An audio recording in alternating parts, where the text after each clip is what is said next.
मंत्री राजशेखर जी की जय हो। सदानंद, क्या है? क्या मैं सचमुच गांधी जी के उत्सव में आया हूँ ऐसा सोच रहे हो क्या? तो फिर काय के लिए आए हो? गांधी जी के सहारे करोड़ों रुपए कमाने के लिए आया हूँ। वो कैसे? सुन, हाँ। कॉन्ट्रैक्ट के जरिए तुमने अभी तक कितना कमाया है? अरे अब इसमें मैं क्या बताऊं, सीमेंट में घोटाला करके यही करीब करीब 30 लाख रुपए और 2 नंबर में घर बना बना के करीब 20 लाख रुपए। यानी कुल मिला के लाखों का गोलमाल किया है, हाँ, है ना? बस आपकी दया से। लेकिन अब करोड़ों का मौका मिला है। क्या? गिरना मत, इधर हाँ। आजा इधर।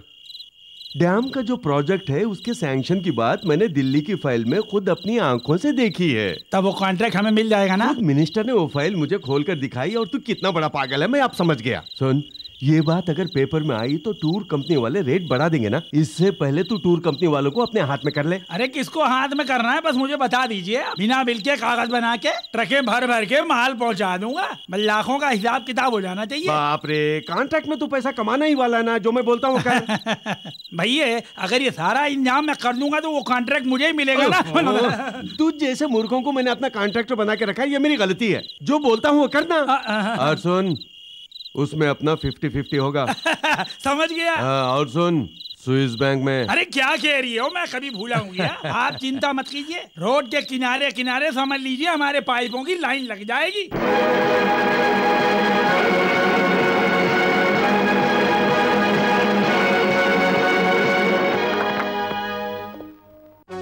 सुन राकेश जी साहब जी। पता नहीं क्यों मुझे इसमें कुछ गड़बड़ लग रही है। तुम एक काम करो, जी बोलिए। तुम डीसीपी को जाके बता दो। जी बहुत अच्छा। कॉन्ट्रैक्टर ने घोटाला किया है उन्हें बता ठीक दो। है साहब जी। जाओ।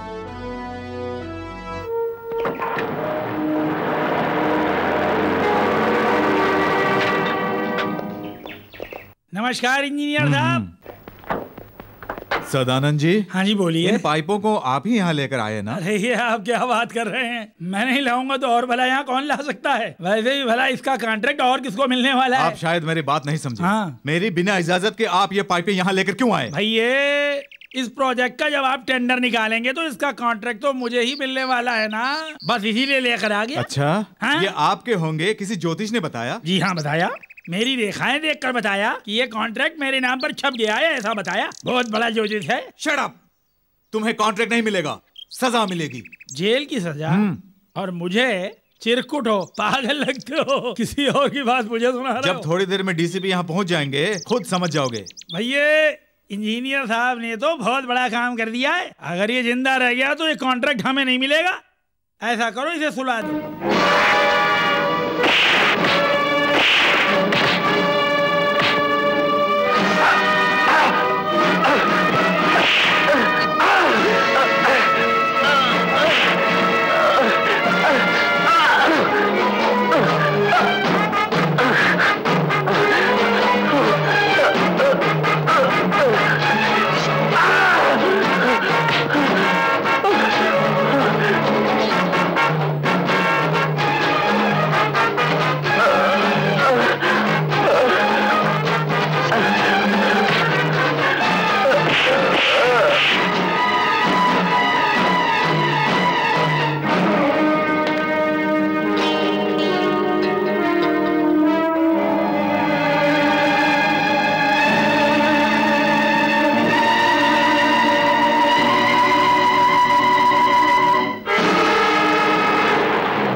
Deputy commissioner of police Pratap Rao ji हैं। आइए बैठिए ना। कोई बात नहीं, मैं ऐसे ही ठीक हूँ। क्या बात है, कैसे आना हुआ? मैं किसी को गिरफ्तार करने के लिए आया हूँ। यहाँ तो जनता के सेवक हैं, जनता के साथ धोखा करने वाला कोई नहीं है। जिसका जमीर मर जाता है वो लोगों के साथ धोखा ही करता है। प्रताप राव जी, मेरे बारे में जानते हो ना, जब मैं पैदा हुआ था माँ माँ नहीं पुकार रहा था, अहिंसा अहिंसा पुकार रहा था। मैं वैसा गांधीवादी हूँ। गांधीवाद बोलने वाला हाथ में ब्रांडी का गिलास लेकर मुझे गांधी का पाठ सिखा रहा है, वो भी मंत्री की कुर्सी पर बैठकर। ये अचानक इस समय कौन सी बात करने के लिए आप आए हैं? प्रोजेक्ट असिस्टेंट इंजीनियर का किसी ने बड़ी बेरहमी से खून कर दिया है। बेचारा बहुत अच्छा इंसान था। जरा माला लेके आना। अपने टेंडर को पास कराने के लिए ही सदानंद जी वहाँ गए थे ना, लेकिन उस इंजीनियर ने वो कॉन्ट्रैक्ट तुम्हें देने से साफ इनकार कर दिया। ये सब विपक्ष की चाल है। लेकिन मुझे वहाँ किसी नाम का पहला शब्द मिला है, क्योंकि उस असिस्टेंट इंजीनियर ने दम तोड़ने से पहले अपने खून से एक नाम लिखा। क्या नाम लिखा? राजा इसे 2 अक्षर लिखे। राजशेखर भी हो सकते हैं, या आपने अपने एक किसी आदमी के जरिए उसका खून कराया है। अच्छा डीसीपी साहब, राजा इसका मतलब ये नहीं कि मैं ही हूँ। राजा गणेश हो सकता है, राजा गोपाल हो सकता है, राजा वर्मा हो सकता है। ऐसे कितने ही नाम इस राजा से बन सकते हैं। राजशेखर साहब, मैं 10 लाख वोटरों के साथ नाइंसाफी नहीं होने दूंगा। किसी का खून करके सबूत मिटाने की भले ही कोई कोशिश कर ले, लेकिन याद रखना, जब तक खूनी को नहीं पकड़ लेगा ये डीसीपी राय और इस केस की तहकीकात पूरी होने तक तुम ये गांव छोड़कर नहीं जा सकते। समझ गए ना? भाई ये डीसीपी तो हमें धमकी दे के जा रही है। तुम सोचने में अपना टाइम खराब मत करो। जो इंजीनियर मरा है उसकी जगह पर हमारा आदमी होना चाहिए। समझो, हो गया। मुझे अब याद आ गया, मेरा जो साला है ना, उसने इंजीनियरिंग 3 अटेम्प्ट में पास की है। क्यों ना उसे ही लगवा दे। हमें किसी पढ़े लिखे इंजीनियर की जरूरत नहीं है। हाँ। हमारी बात मानने वाला इंजीनियर चाहिए। तब तो डैम का कॉन्ट्रैक्ट झट से निकल जाएगा ना। फिर इसकी चिंता तुम क्यों करते हो? देश का नुकसान, जनता का नुकसान। और इतना ही नहीं, उस सीट पर जो इंजीनियर आके बैठेगा उसका ही नुकसान होगा। हाँ सही कहा। उस नुकसान के बारे में भला हम क्यों सोच रहे हैं? वो कभी ऐसा नहीं करते। यू आर करेक्ट भैया। आपका भैया कभी जबान से नहीं बदलता, लेकिन तू है कि बिना लता के ही नाश्ता करने के लिए बैठ गए। शर्म नहीं आती? अरे नहीं नहीं, बस ऐसे ही। बैठो, जल्दी बैठो। बेटी लता। भैया, लता पर हमारा लाड प्यार ज्यादा हो गया है। कल जब कहीं उसकी शादी हो जाएगी तो हमें बहुत रोना पड़ जाएगा, याद रखना। बेटी, फाइनल ईयर के बाद तुम कॉलेज छोड़ के पता नहीं कहाँ चले गए। मेरे मन को कुछ भी अच्छा नहीं लगता। जब भी मैं तुम्हारा फोटो देखती हूँ, बस देखते रहने का मन करता है। अब हम कब मिलेंगे डियर? बेटी लता। अरे बाप रे, डैडी कहाँ हो बेटी? क्या हुआ डैडी? ये क्या बेटी, वहाँ नाश्ते के लिए तुम्हारे ताऊजी इंतजार कर रहे हैं। जल्दी चल बेटी। ताऊजी आए हैं? हाँ। वाव, चलिए चलिए। हाँ।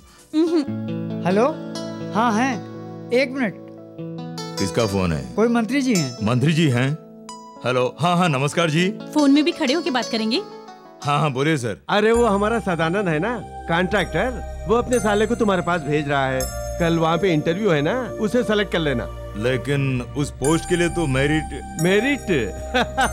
मेरिट पे अगर नौकरी देनी होती तो फिर हम लोगों की क्या जरूरत है? जो कहा वो करो। ठीक है सर, ठीक है। किसका फोन है? मंत्री राजशेखर जी का। सदानंद के साले को नौकरी देने के लिए फोन किया है। तो हाँ कर दिया क्या? अब उनके बात को भला कैसे टाल सकते हैं? तेरे घर का खाना तो मेरे लिए हराम है। भैया। अरे आप बैठिए ना ताऊजी। डैडी मुझसे पूछे बिना किसी को भी नौकरी नहीं देंगे। तुम्हारी बात पर यकीन करो, मैं इतना पागल नहीं हूँ। अगर ये डरपोक है तो इसके मन में जो आया करे। रुकिए डैडी, मैं आपको एक आइडिया दूं। जो भी मेरिट में नंबर 1 हो उसको नौकरी दे दो। उसके बाद अगर पूछें तो कह देना मेरी याददाश्त कम है। आपने जिस लड़के का नाम बताया था, मैंने सोचा वही है, नौकरी दे दी। क्यों, ऐसा करोगे ना? हाँ वो करोगे या नहीं ये बताओ। वहाँ चाहिए डैडी। ठीक है, करता हूँ करता हूँ। हाँ। वैसे तो मैं यहाँ आना नहीं चाह रहा था। कोई बात नहीं, बैठो। बेटे, तुम राजशेखर जी के साले हो ना? जी हाँ सर। आप सिगरेट पियेंगे? हाँ। नहीं तुम पियो। मंत्री जी के रिकमेंडेशन पे आया है। हाँ वो तो दिख रहा है ना। धुएं से तकलीफ है? हमारे मुंह पर सिगरेट का धुआं फेंकते हमने तुम्हें सिलेक्ट कर लिया है। जाओ। Bye. Next. Good morning everybody. Good morning. Good morning. Please be seated. Thank you sir. Are you mister Bhargav? Yes sir. हमारे देश के पिता कौन है? महात्मा गांधी राष्ट्रपिता हैं, सारे जगत में अहिंसा का प्रतीक। पृथ्वी किसका चक्कर काटती है? पृथ्वी सूर्य के चक्कर काटती है। ये बताओ, भूमि की चक्कर काटने की रफ्तार क्या है? 1 घंटे में 50 मील। आज दुनिया में कौन सा फुटबॉल का प्लेयर मशहूर है? बहुचर्चित बेखम।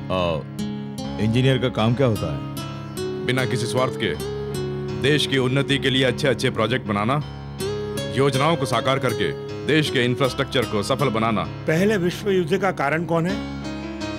वो एक डॉक्टर के कारण हुआ। क्योंकि जब पहली बार विश्व युद्ध हुआ तो साइंटिस्टों के इजाद से वहां पर हमले किए गए। युद्ध के बाद जब हर जगह पर महामारी फैल गई तो डॉक्टरों की लापरवाही से बेशुमार लोगों की जानें चली गईं। यहाँ तक कि उसके बाद जो लोग पैदा हुए वो कई कमियों के साथ पैदा हुए, लेकिन जिन देशों ने हमले किए वो अपने आप में हीरो बन गए। इसीलिए इसके लिए साइंटिस्ट जिम्मेदार हैं। आपके पिताजी कौन है? ये मेरे इस इंटरव्यू से संबंधित सवाल नहीं है, इसलिए आई एम सॉरी सर। आखिर में एक और सवाल, इस समय मेरे दिल में क्या है तुम बता पाओगे?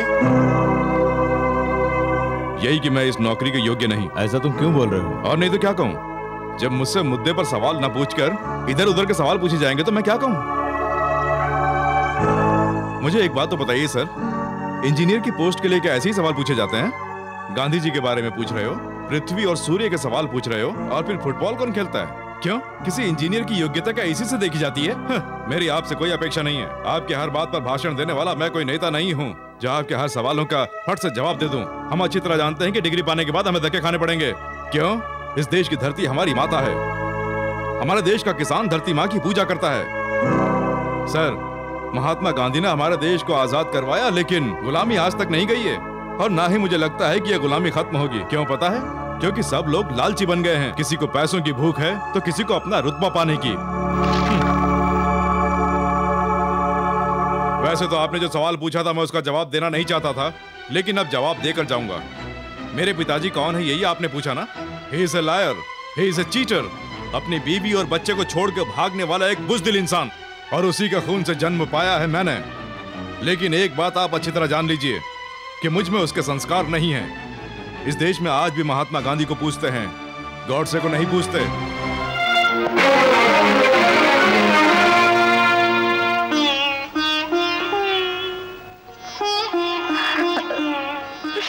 माँ, रोज सुबह उठकर स्नान करके हमारे साथ विश्वासघात करके भागने वाले इस इंसान की तस्वीर के सामने आंसू क्यों बहाती हो? आज हमारी समाज में जो बेइज्जती होती है इसका कारण यही है। हमें इसने कहीं का नहीं छोड़ा है। इसके बाद भी हमारे घर में इस आदमी की तस्वीर क्यों? अगर इस आदमी की तस्वीर भी आ रही तो हमारे लिए जीना तो दूर, मरना भी दुश्वार हो जाएगा। भार्गव, ये तुम क्या कर रहे हो? ये तो बहुत पहले ही करना चाहिए था। तू अपनी माँ को अपनी आंखों के सामने विधवा बना दे बेटे। माँ, भार्गव, मंगलसूत्र पहनने वाली मुझे जब कोई गुस्सा नहीं है तो तुझे क्यों? मेरे माथे में सिंदूर है और गले में मंगलसूत्र। आज भी ये दोनों सही सलामत है उसके लिए। तुम्हारे पिताजी महान हैं बेटे, मैं उनका अपमान कभी नहीं सह पाऊंगी।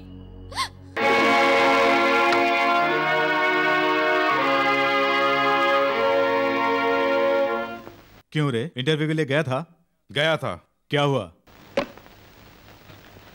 पवित्रनाय साधुनाम विनाशाय चतुष्कृताम धर्म संस्थापन नार्थाय संभवामि युगे युगे। क्या बात है, बड़े बड़े श्लोक बोल रहा है, इसका मतलब क्या है? जो पाप रहित होते हैं वो भगवान का अवतार होते हैं। इसलिए बिना किसी के रिकमेंडेशन के मुझे कोई नौकरी मिले ऐसा नहीं लगता। ये भी उसी में शामिल है। कुछ भी समझ में नहीं आया, जरा साफ साफ बता। तेरा ऑटो बैच का है? किस लिए? अगर भविष्य में मुझे कोई नौकरी नहीं मिली तो मैं भी ऑटो चलाऊंगा। भार्गव, ऐसा कभी मत बोलना। क्या इसी काम के लिए तूने यूनिवर्सिटी से गोल्ड मेडल पाया? तुझे कोई बढ़िया नौकरी मिलेगी ऐसा हमने सोचा है। अब इतना पढ़ लिख कर तू ऑटो चलाए, मैं बिल्कुल नहीं चाहूंगा, बिल्कुल नहीं। रोजाना रोड पे ऑटो चलाते हुए किन किन बातों का सामना करना पड़ता है ये मैं अच्छी तरह से जानता हूँ। क्यों, क्या होगा? खून खराबा। लगता है तुम भी इतिहास से वाकिफ हो, इसीलिए खून खराबे की बात कर रहे हो। क्यों रे, मैं सीरियस होके बोल रहा हूँ, तुझे मजाक लग रहा है? और नहीं तो क्या, हमारे पास के बाप दादाओं की जायदाद है। रोज पानी पीने के लिए रोज कुआं खोदना पड़ता है। ठीक है, तेरी बातें माँ सुन ले कि जाके हाथ मुंह धो ले। अरे भैया, ये तो रोजाना की आदत हो गई है। तो मुझे भी डांट ले। तुम्हें क्यों? तुम्हारी परमिशन के बिना अपने पुराने कॉलेज में जो फंक्शन है उसमें तुम वरदान दोगे ऐसा कहकर आया हूँ। तुम्हें वरदान देने के लिए मैं क्या शंकर महादेव हूँ? मैं नहीं दूंगा, जाओ। ऐसा मत बोलो। मेरी बात मान, ये ड्रामा तू कर ले। अरे करूंगी, मेरे साथ में कौन होगा? देख, हमने कुछ लड़कों को सिलेक्ट किया है, जरा इसे देख। ये थोपड़ा तो देख इसका। तो फिर ये तो एकदम भोंदू है। अच्छा, ये वाला? बाप रे, इसका तो दिमाग ही नहीं है। ये फालतू फोटो क्यों दिखा रही है? असली वाला फोटो दिखा ना। ए भार्गव, ऐसे मत बैठ, मेरी बात मान लेना, मान ले। मैं नहीं मानूंगा। ए भार्गव, प्लीज मेरी बात मान लेना। मैंने कह दिया ना। माँ जी, ये बात क्यों आ रही है? खाना जल गया क्या? नहीं बेटी। ये लो सब्जियाँ। मेरी अच्छी बेटी, शंकर तुझसे शादी करके तुझे अपनी पलकों पे बिठा के रखता है वो। मैं तेरे हाथ जोड़ता हूँ, मेरी बात मान लेना। जिस कॉलेज से मैंने गोल्ड मेडल पाया है उसी कॉलेज के प्रिंसिपल आजकल वहाँ पर प्रिंसिपल हैं। मैं नहीं आऊंगा। मैं तेरे पाँव पड़ता हूँ, मेरी बात मान लेना यार, मेरी इज्जत चली जाएगी, मेरी बात मान लेना। तुम यहाँ कब आई? जब तुम भैया को मनाने की कोशिश में थे तब मैं बाजार से आई। जब तुम भैया के सामने हाथ जोड़ रहे थे तब मैं अंदर किचन में थी, और जब आप भैया के पैर पकड़ रहे थे तब मैं यहाँ थी। देखो तुम मेरी अच्छी पत्नी हो ना, अगर बोल कर आती तो ऐसा काम नहीं करता ना। उसकी कोई जरूरत नहीं। भैया से आप इतनी विनती किस लिए कर रहे थे? ड्रामे में काम करने के लिए। मेनका कौन बन रही है भैया को आपने बताया क्या? कौन कर रही है? लता। आप तो मानोगे ना।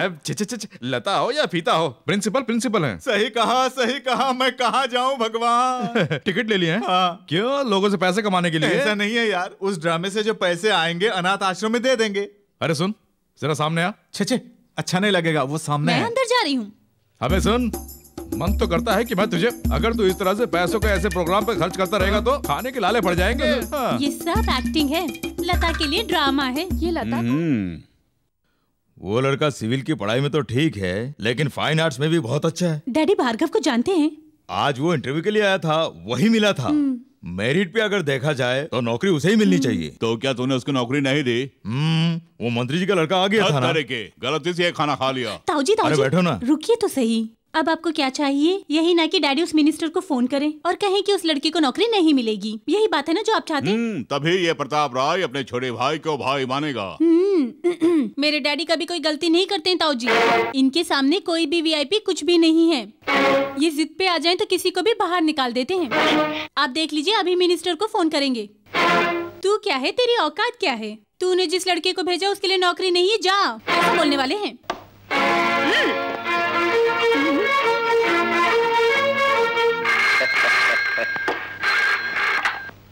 हेलो, मैं भानु प्रताप बोल रहा हूँ।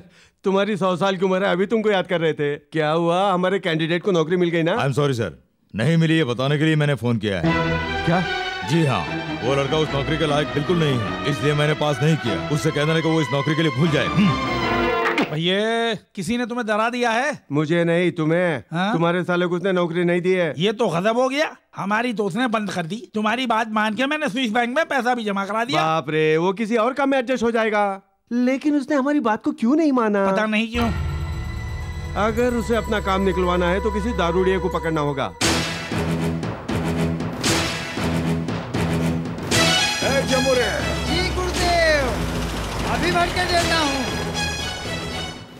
अरे कालिदास, तू यहाँ है? चलो मिल तो गया। तू कहाँ मर गया था रे? तुझे तो ढूंढते ढूंढते मैं मर गया।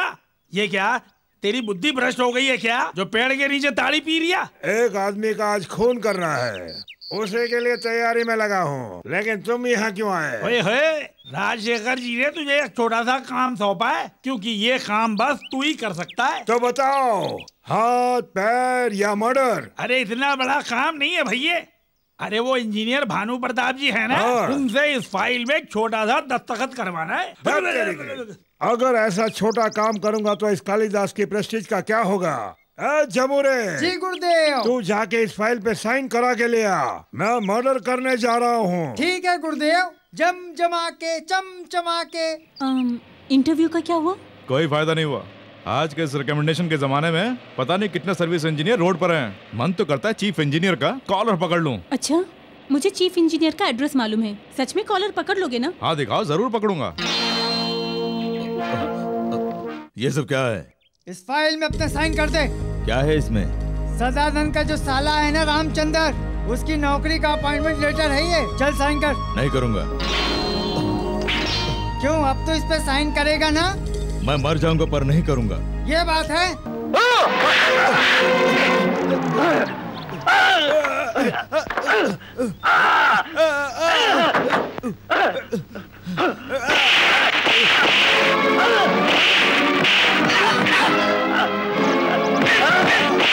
जो काम मुझे करना चाहिए था शायद कोई और कर रहा है। चलो हम चलें।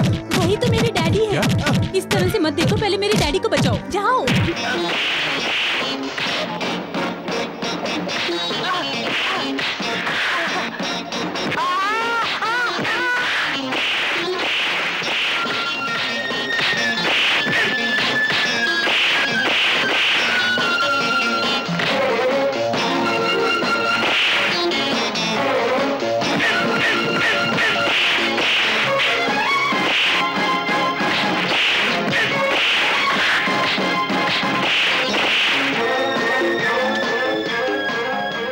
Hello, police station.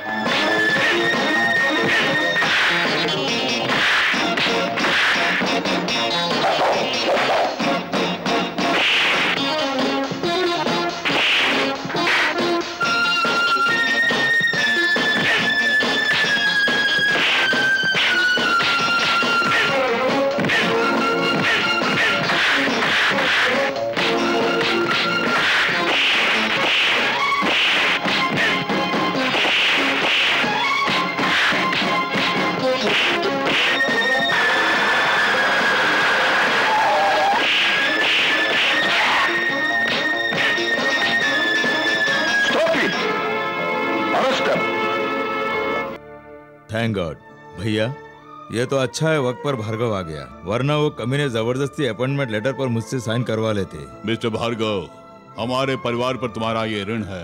आपका परिवार नहीं, आपके डिपार्टमेंट पर। मैं चलता हूँ। इंजीनियर के घर में अगर मारपीट करना गलत नहीं है तो इतना अफसोस क्यों कर रहे हो? माँ, मैं यही हूँ मेरे बेटे। खाली पीली इस तरह लोगों से फाइट करने में तुम्हें क्या मिलता है? फिल्मों में ऐसी फाइट करोगे तो तुम्हें पैसे मिलेंगे ना। मेरी जान जा रही है, तुम सबको मजाक सूझ रहा है? शिकायत करो। करती हूँ। माँ, क्या हुआ बेटे? नहीं नहीं नहीं, इस बार मैंने देवी माँ को बुलाया था। सही कहा। हेलो। अरे तुम हो? अरे अभी शर्ट पहन के आता हूँ। इन्हें क्या हो गया? मैं तो बधाई देने के लिए आई और ये भाग गए। दरअसल अचानक तुम आ गई हो ना, इसलिए शर्मा गया, कपड़े पहन के आएगा। इधर आओ, इधर आओ। पहले जरा पकड़ो। क्या पकड़ूं? माला? अरे ये कवर पकड़ो ना। सब लोग ताली बजाइए। आज के जमाने में पैसे दो तो ताली बजाई जाती है, खाली पीली कोई नहीं बजाता। सब लोग खुशी से फूले नहीं समाओगे, ऐसी खबर मैं देने वाली हूँ। हमारे चीफ इंजीनियर के दफ्तर में इन्हें नौकरी मिल गई है, ये अपॉइंटमेंट ऑर्डर है। अरे शंकर भैया, मुझे काम है, इन्हें नीचे उतारोगे? क्यों, अब तुम उठाओगे क्या? छी, ऐसा नहीं है।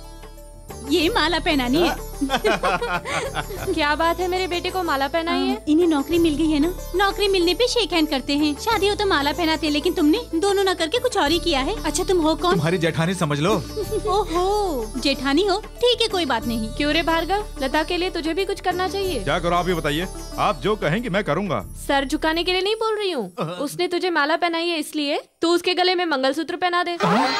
भैया, जयराम जी की भैया। अरे बाप रे, ये क्या किस सोच में डूबे हैं? अरे इस तरह से मत बैठिए ना, अरे जेल में जो गए वो तो छूट जाएंगे ना। उसके बारे में नहीं सोच रहा हूँ, फॉरेन से मेरा छोटा भाई आया है। ये क्या कह रहे हैं? अरे उसके आने पर तो आपको खुश हो जाना चाहिए, इस तरह मुंह लटकाने की क्या जरूरत है? एयरपोर्ट पर उतरते उसने एयर होस्टेस पे हाथ साफ कर लिया। बाप रे, ये तो थ्रिल हो गया। थ्रिल रहने दो, चल छुड़ा कर लेकर आते। तुम्हारा नाम? मैं मंत्री जी का छोटा भाई हूँ। I want your name. नाम क्या है? अरे बताया ना कि मंत्री जी का छोटा भाई हूँ। क्यों, कोई नाम नहीं है? है, लेकिन किसी को बताता नहीं, सब मंत्री जी का छोटा भाई ही कहकर बुलाते हैं, इसीलिए मैं सबको यही नाम बताता रहता हूँ। अच्छा, तो मंत्री जी कहाँ रहते हैं? वो यहाँ नहीं, दिल्ली में रहा करते हैं। एयर होस्टेस का हाथ क्यों पकड़ा? अरे ऐसे ही बस मजा लेने के लिए। चुप कर, क्यों पकड़ा? क्योंकि मेरी बैटरी ज्यादा चार्ज हो गई थी। मतलब मेरे दिल की बैटरी ज्यादा चार्ज हो गई थी। अगर पागलों की तरह बात करेगा तो अंदर कर दूंगा। भैया, तुम्हारे भैया आ गए हैं। भैया, ये मुझे जेल में डालने की बात कर रहा था। अरे बेकार में ऐसा मत बोलो, थ्रिल गायब हो जाएगा। भैया, ये यहाँ के मंत्री जी हैं। Hello, glad to meet you. देखिए, वो मेरा छोटा भाई है। देखिए, यहाँ आपको समझाना ठीक नहीं रहेगा, जरा इधर आइए। अरे जाइए ना। भैया, क्या हुआ जी? तुम अगर बुरा ना मानो तो एक बात बताऊं? हाँ बताइए ना। एयर होस्टेस का हाथ पकड़ना अच्छी बात नहीं है। अपने बेटे से भी ऐसा ही बोलोगे क्या? भैया, तुम्हारी ऐसी हरकत से सेंट्रल तक बात पहुंचेगी। अरे मैंने बताया ना कि मेरी बैटरी कुछ ज्यादा ही चार्ज हो गई थी। चल रे चल। लगता है आपने उसे सबक सिखा दिया। मुंह बंद कर, बिना किसी केस के तुझे छुड़ा कर ले जा रहा हूँ, ये क्या कम है? चल। अच्छा मैं एक बात पूछूं भैया? हाँ। मुझे थोड़ा शक हो रहा है, जब तुम अमेरिका गए थे तो तुम्हारे बालों की स्टाइल अलग थी, अब वहाँ से आने पर रंगीले कैसे हो गए? अमेरिका में मैं जितने भी दिन रहा बस अपने दिल की बैटरी को चार्ज करता रहा। अरे बाप रे, कहीं एड्स वगैरह तो लेके नहीं आ गए? एड्स? अरे वो तो बहुत खतरनाक बीमारी है। तू मुझे मरवा कर ही रहेगा, अपना मुंह बंद कर। बाप रे भैया, इस तरह की बातें क्यों कर रहे हैं? अरे कुछ नहीं है रे, एक इंजीनियर को ठिकाने लगाना पड़ गया ना, इसीलिए भन्ने आए हुए हैं। क्या उसको जान से मार डाला है? भैया, यानी आप हत्यारे हो गए? अरे हाँ रे, जरा गाड़ी रोक।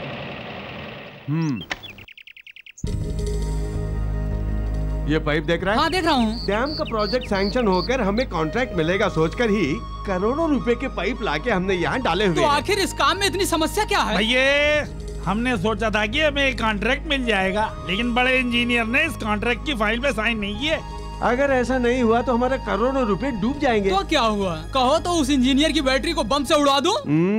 एक ने कोशिश की थी, वो जेल की सलाखें गिन रहा है। ये किसका आदमी है? वो मेरा आदमी है। तो कौन है? मंत्री जी का छोटा भाई। किस मंत्री का भाई है तू? और किसका? वही जो दिल्ली में रहा करते हैं। क्यों रे मंत्री के छोटे भाई, तेरा कोई नाम नहीं है क्या? मेरे नाम से तुम्हें क्या लेना देना, लेकिन मैं तुम्हारा नाम जान के आया हूँ, मिस्टर प्रताप राव जी। जान कर तू क्या कर लेगा? वक्त आने पर सब कुछ जान जाओगे। Shut up, idiot! कैसे बात करना जानता है? जानता है। तुम्हारे जैसे न जाने कितने पुलिस वालों को मैं देख चुका हूँ। तुम जैसे पुलिस वाले पैसों से टूट जाते हैं। दास दे दे। एप्लीकेशन लेकर आया हूँ। हमेशा पुलिस में ही दिमाग चलता है। एक लड़की इंडियन पुलिस में जाके क्या करेगी? क्या करेगी? हाँ। ये तेरी इकलौती बेटी है ना? अगर पुलिस डिपार्टमेंट में जाएगी तो मर्दानगी आएगी। तुम्हें तो भैया बोलते हुए मुझे शर्म आती है। तेरे घर में मैं आया हूँ, मैं पागल हूँ? चाहे कुछ भी हो, हमारी लता IAS करेगी। चाहे कुछ भी हो जाए, IPS में भेजूंगा। मेरे पेट में बहुत दर्द हो रहा है, देखिए ना। अचानक इस तरह दर्द क्यों हो रहा है बेटी? क्या हो गया? पता नहीं क्या करूं। अरे भैया मेरा दिल बैठा जा रहा। अब तो मेरी बात मानोगे ना? अरे वो सब छोड़ो, पहले से अस्पताल लेके चलते हैं। चलो चलो बेटी। Doctor don't worry, she will be alright. Alright तो ठीक है, पर उसकी प्रॉब्लम क्या है? लड़कियों को जब पीरियड्स आते हैं तो इस तरह की प्रॉब्लम्स आ ही जाती है, लेकिन वो ठीक है, डरने की कोई बात नहीं। थैंक गॉड, हम तो परेशान हो गए थे। तो डिस्चार्ज करा के घर ले जा सकते हैं ना? ऐसे भी क्या जल्दी है, 2 दिन इसको यही रहने दीजिए ना। फर्दर कोई कॉम्प्लिकेशंस ना हो वो हम देख लेंगे। ओके, हम शाम को आएंगे। ओके। चलो भैया। लता, लता क्या हो गया था? Please don't disturb. दरअसल इन्हें हुआ क्या? आई से डोंट डिस्टर्ब। अरे भैया मैंने कुछ नहीं देखा, मैंने आंखें बंद कर ली हैं। तुम उठो। तुम आओ ना इधर।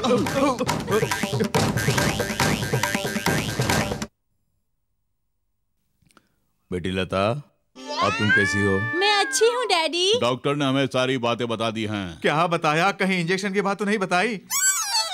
ये इसकी आवाज मर्दानी कैसे हो गई? दरअसल वो अरे ये हॉस्पिटल है ना भैया, एक बीमारी जाती है तो दूसरी बीमारी आ जाती है।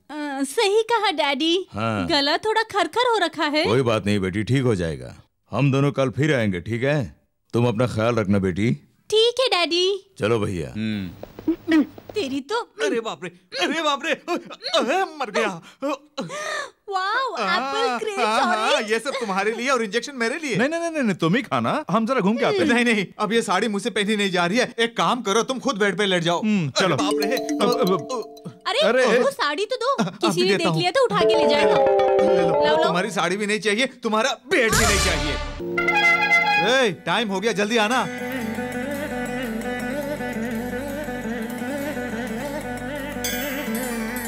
बेटे भार्गव, नौकरी ज्वाइन करने से पहले अपने पिताजी को प्रणाम कर ले बेटे।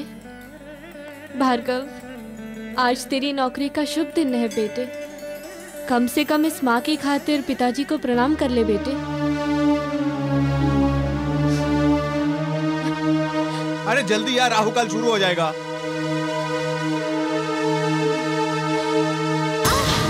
माँ, माँ, माँ, क्या हुआ रे? पता नहीं क्या हो गया ना। माँ सुनो, देर मत करो, इन्हें अस्पताल ले चलते हैं। चलो।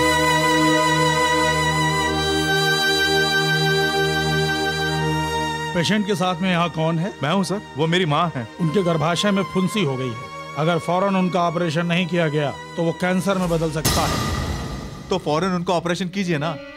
वेल, ऑपरेशन के लिए 20,000 रुपए खर्च होंगे, वो लाकर जमा करने होंगे। डॉक्टर, इतनी मोटी रकम देना तो दूर की बात है, मैंने और इसने आज तक देखी भी नहीं है। एकदम से इतने सारे पैसे लाना मुश्किल है डॉक्टर।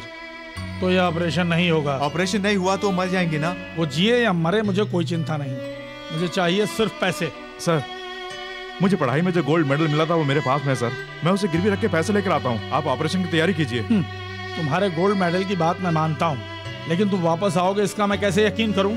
सर, मेरे पास ये अपॉइंटमेंट लेटर है, इस लेटर के बिना मैं ज्वाइन नहीं कर पाऊंगा। इसे अपने पास रखिए और ऑपरेशन कीजिए। सॉरी, इसकी डुप्लीकेट कॉपी से भी तुम नौकरी ज्वाइन कर सकते हो ना? डॉक्टर, ये मेरी बीई की डिग्री है, इसे भी आप रखिए, लेकिन मेरी माँ की जिंदगी बचा लीजिए doctor, please. Sorry mister. Doctor, मेरी यूनिवर्सिटी की डिग्री से भी, यूनिवर्सिटी से जो गोल्ड मेडल मिला उससे भी, और मेरी नौकरी के अपॉइंटमेंट लेटर से भी बढ़कर आपके लिए क्या पैसा है? मरीज के प्राण से ज्यादा आपके लिए पैसे बहुत मायने रखते हैं ना? Yes, I am helpless. Hospital Rajshekhar ji का है, हर रोज का कलेक्शन उन्हें भेजा जाता है। उनकी शर्तों के सामने तुम्हारी बीई की डिग्री तो क्या मेरी एमबीबीएस की डिग्री माने नहीं रखती। ये लीजिए डॉक्टर, आप लोगों का जमीर तो मर चुका है, कोई मरे या जिए आपको कोई फर्क नहीं पड़ता है। आपको ये पैसे चाहिए ना, ले लीजिए। लता, ये क्या कर रही हो? तुम चिंता मत करो भार्गव, पहले इन पैसों से माँ जी की जिंदगी बचा लो। माँ जी को कुछ नहीं होना चाहिए, प्लीज। ये लीजिए डॉक्टर। ले लीजिए डॉक्टर, ये पैसे लेकर जल्दी ऑपरेशन कीजिए प्लीज। ओके भार्गव, माँ जी की देखभाल के लिए मैं और शंकर यहीं पे रहेंगे, तुम जल्दी जाके नौकरी ज्वाइन कर लो। हाँ यार, अगर तू वहाँ नहीं पहुँचा तो राजशेखर के लोग जबरदस्ती वो नौकरी ले लेंगे, तू जल्दी जाके ज्वाइन कर ले। Sir, joining report sir. Very good sir, मेरी माँ का अस्पताल में ऑपरेशन है, आप इजाजत दे तो। अच्छा, वहाँ तुम्हारी माँ का ऑपरेशन है और तुम यहाँ क्या कर रहे हो? जाओ जाओ, जल्दी जाओ। Thank you sir.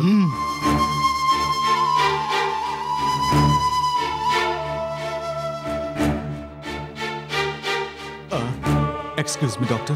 अब बिना कुछ कहे जा रहे हैं। आप लाश को ले जा सकती हैं, इंतजार कीजिए।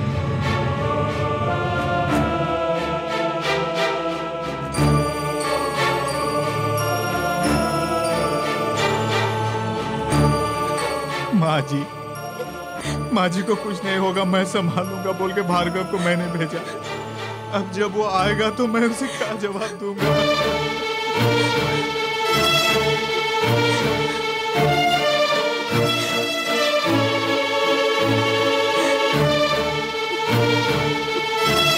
माँ, माँ,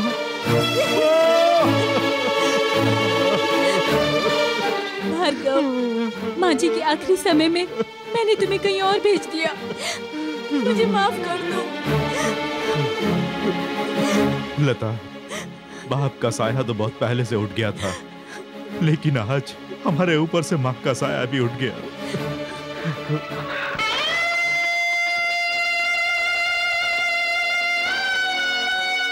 भार्गव,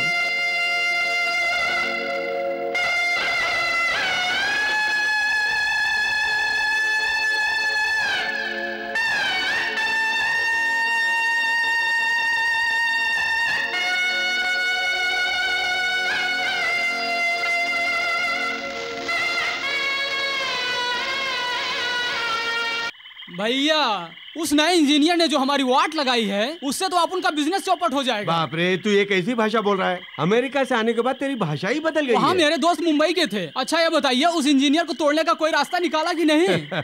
वो इतनी जल्दी झुकने वाला नहीं है। उसकी माँ मर गई है, वो भी हमारे अस्पताल में। अरे बाप रे। इसलिए वो जरूर कुछ ना कुछ करके हमें नुकसान पहुंचाने की कोशिश करेगा। तब तो उस इंजीनियर की बैटरी को ओवर चार्ज करना पड़ेगा।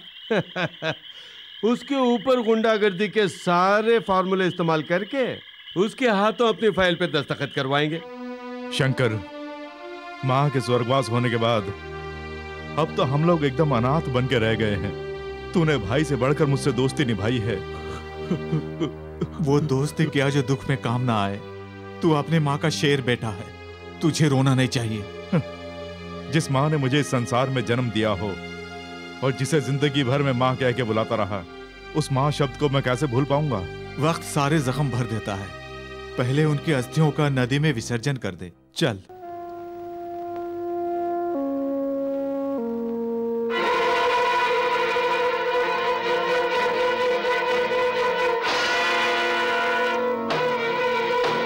वर्ल्ड वॉर में विनाश कैसे हुआ?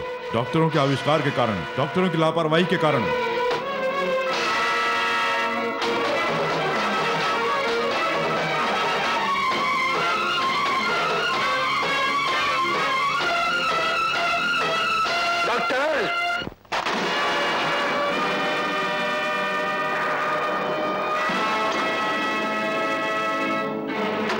डॉक्टर, किसी भी मरीज का बुखार चेक करने के लिए तुम्हें थर्मामीटर दिया जाता है और किसी भी मरीज के शरीर का ऑपरेशन करने के लिए तुम्हें एनेस्थीसिया देने की जरूरत पड़ती है।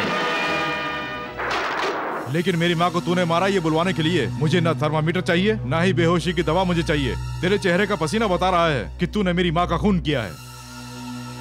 जब मेरी माँ की लाश को यहाँ से ले जाया गया तब मुझे तुम पर शक नहीं हुआ, लेकिन चिता के जलने के बाद राख में मुझे ये तुम्हारी कैंची मिली। ये कैंची जानबूझकर पेट में छोड़ी गई ना, उन्हें जान से मारने के लिए। नो यस, मुझे मत मारना प्लीज। क्यों है? मौत को सामने देखकर डर लग रहा है? लोग तुम जैसे डॉक्टरों को भगवान का दर्जा देते हैं, लेकिन तुम लोग उनके प्राणों से खेलते हो। तुम्हें मरना ही होगा। और इसीलिए तुमने जिस बेरहमी से मेरी भोली भाली माँ का कत्ल किया है, वैसे ही जब तक तुम्हें नहीं मारूंगा मेरी माँ की आत्मा को शांति नहीं मिलेगी।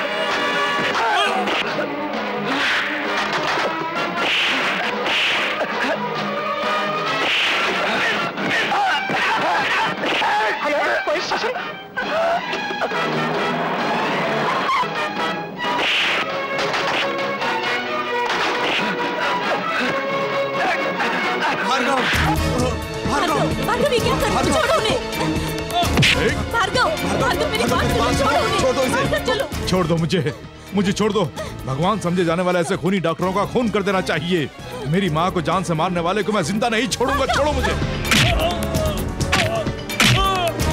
भार्गव, छोड़ दो इसे। अरे छोड़ दो इसे। भार्गव, इसे अरेस्ट कर लीजिए। अबे खूनी मैं नहीं हूँ, मरीजों की जान लेने वाला खूनी तू है। बेचारे मासूम मरीजों का खून करता है, तू खून करता है। तुझे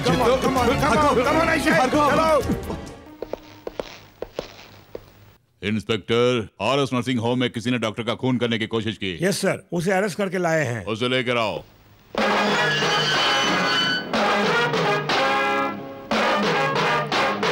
तुम्हारा नाम? Bhargava.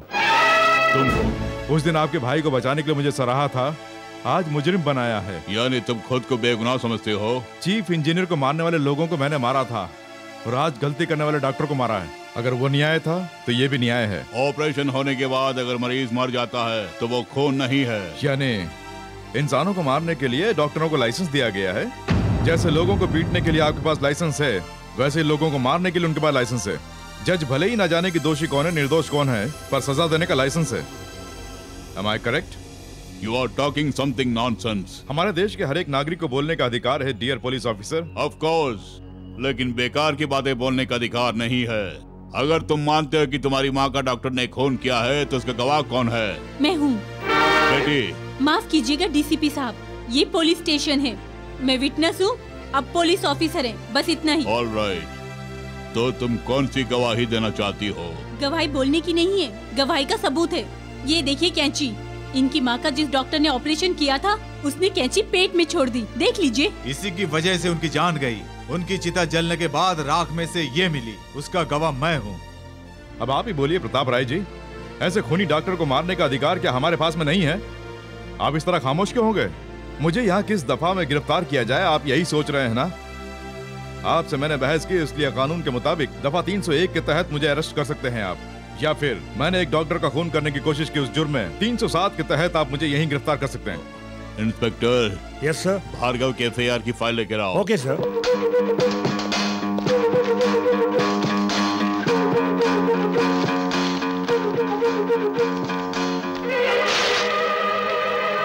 Mister Bhargav, you can go. Thank you ताऊ जी। ये घर नहीं पुलिस स्टेशन है। आई एम सॉरी डीसीपी साहब। Thank you very much. You are most welcome. उस लड़के को रिलीज करके तुमने बहुत अच्छा काम किया है भैया, क्योंकि वो राजशेखर। क्यों, मुझे देखकर चौंक गए? आइए आइए, नमस्कार। तेरे घर की कॉफी मेरे लिए हराम है। शाबाश, अब तू मेरा छोटा भाई है।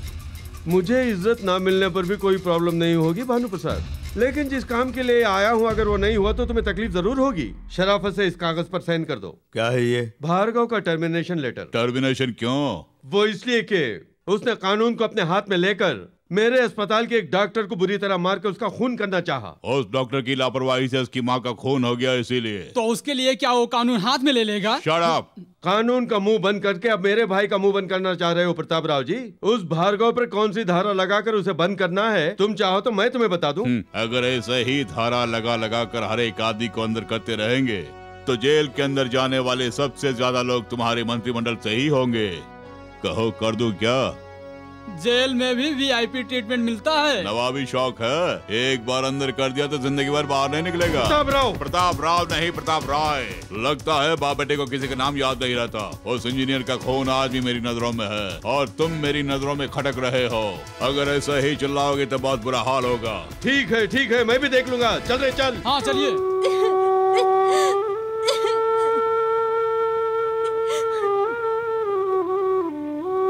भार्गव, हम जा रहे हैं। ये क्या कह रहे हो?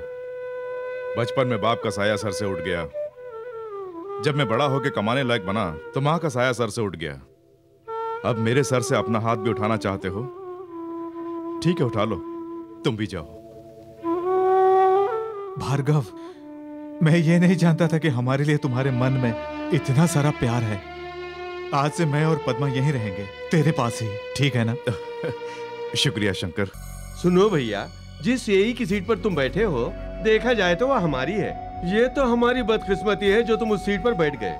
मैं उस कुर्सी पर नीति न्याय के साथ नौकरी करने के लिए बैठा हूँ मंत्री साहब। मैं भी नीति और न्याय के लिए ही अपनी मंत्री की कुर्सी पर बैठा हुआ हूँ। लेकिन आप बैठेंगे 5 साल के लिए और मैं बैठा हूँ पूरे 37 सालों के लिए। ये क्या तू मेरी बैटरी को ओवरचार्ज कर रहा है? हेलो, मैं बैटरी नहीं हूँ, डायनामा हूँ, ऑटोमेटिक चार्जेबल। भैया, ये क्या आपके सामने मुझे ऐसा बोल रहा है? भैया, राजनीति आजकल गाड़ियों के टायर के बराबर हो रही है, बैटरी काबू में रखो। सुनो भैया, उम्र के साथ साथ ये मर्दानगी ढल जाती है।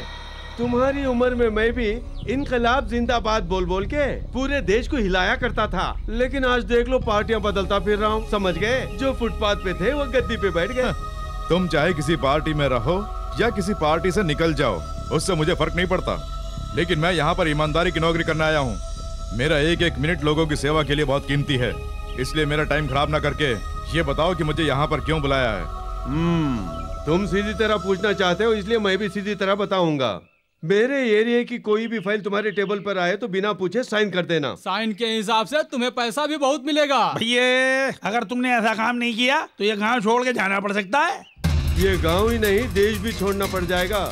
ये गीदड़ भपकियां किसी और को देना। मैंने सर उठाना सीखा है, सर झुकाना नहीं। ना मैं कभी डरा हूँ ना ही डरूंगा, ये याद रखना। That's all.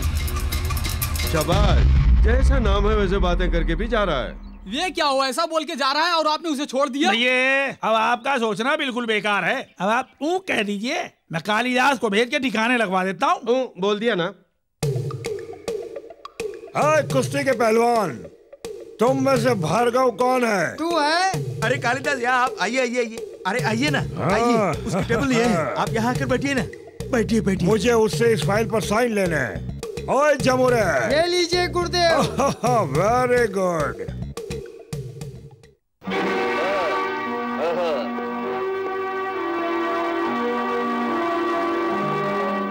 कौन है बे तू? जमुरे। गुरुदेव ठीक है, मैं बताता हूँ। ये मेरे बॉस हैं और नाम है कालिदास। गले की प्यास बुझाने के लिए हमेशा ताड़ी पीते हैं और अगर गुस्सा आ जाए तो लोगों को मार के खून पीते हैं। हाँ। पहले उस कुर्सी से उठ।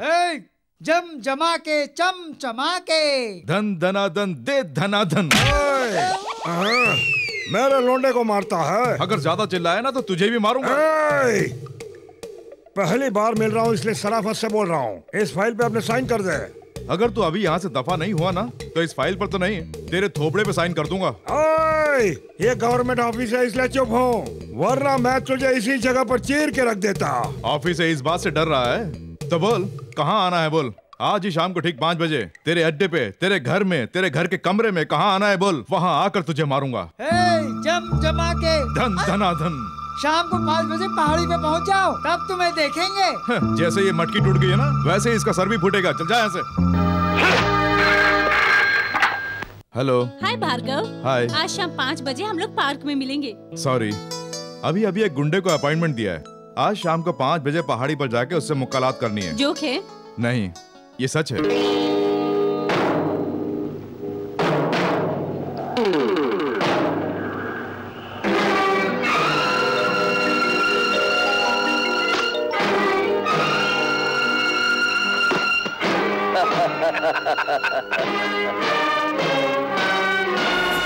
मेरी बात सुन भार्गव, तेरा थोबड़ा देखकर मुझे बहुत तरस आ रहा है।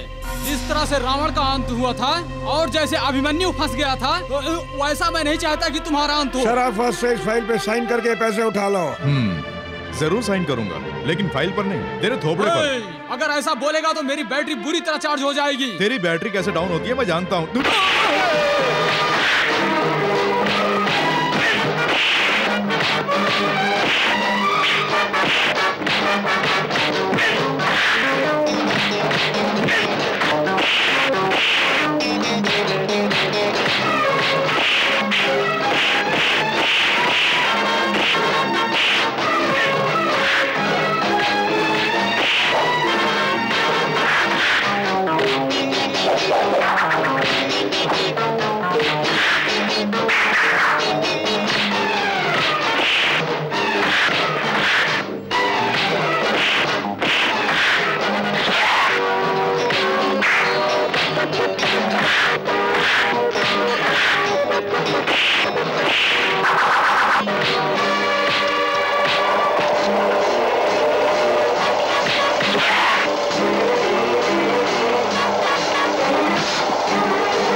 ये निकाल। ओ नहीं ये।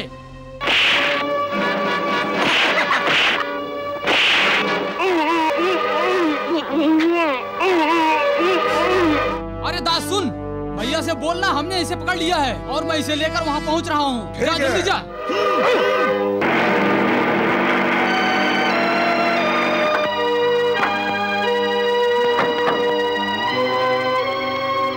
लता, भार्गव कहीं दिखाई नहीं दे रहा। यहीं पर उसने गुंडों को मारने के लिए कहा था। हाँ, उसने यही की बात की थी। क्या बात है, तुम हंस क्यों रही हो? इसे यहाँ कितनी मुश्किल से उठा के लाया हूँ पता है? मेरे भैया ने तुम्हें ये काम सौंपा है। अपनी खूबसूरती का इस पे जादू डाल के इसे अपने जाल में फांसने के लिए भैया ने कहा है। ला रे वो फाइल दे। ये देख, इसके साथ में प्यार का झूठा नाटक करके इस फाइल के हर पन्ने पर तुझे हस्ताक्षर करवाने होंगे। चल रे।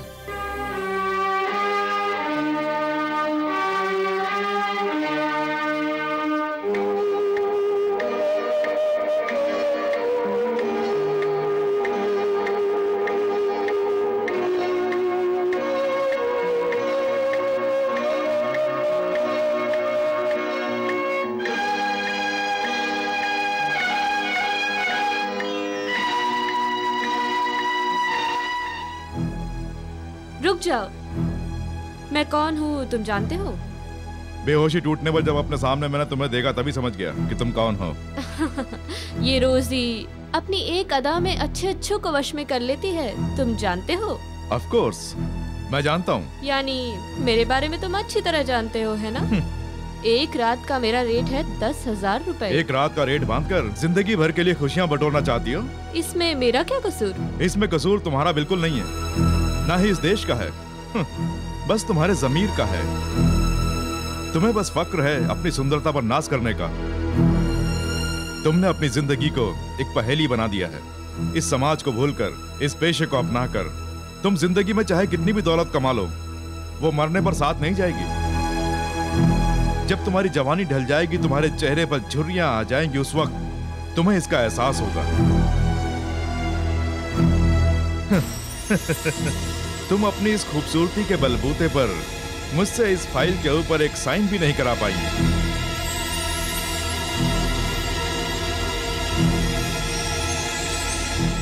इस तरह से और कब तक चलेगा? खर्चा पानी कम हो गया है, ऊपर से कोई जुगाड़ नहीं है। यहाँ तक कि मेरे दिल की बैटरी भी नहीं चार्ज हो पा रही है। बस यही समस्या है ना? तुम्हारी डिक्शनरी में जो प्लान नहीं है वैसा प्लान मैं तुम्हें बताऊं? बताओ भैया।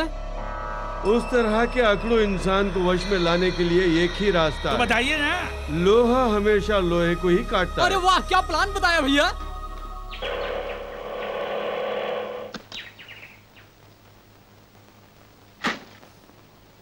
भैया घर में कोई है क्या?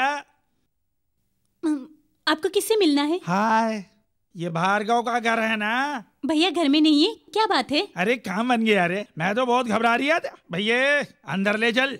ये सामान सब यहाँ क्यों? कुछ नहीं बहन जी, तुम इंटरटेनमेंट देखना चाहती हो ना, तो भार्गव ने, अरे तुम्हारे भैया ने मेरे हाथों ही सारा सामान भिजवाया है। फ्रिज, रेडियो, टीवी, वीसीआर भेजा है। ए, अंदर ले चलो ना।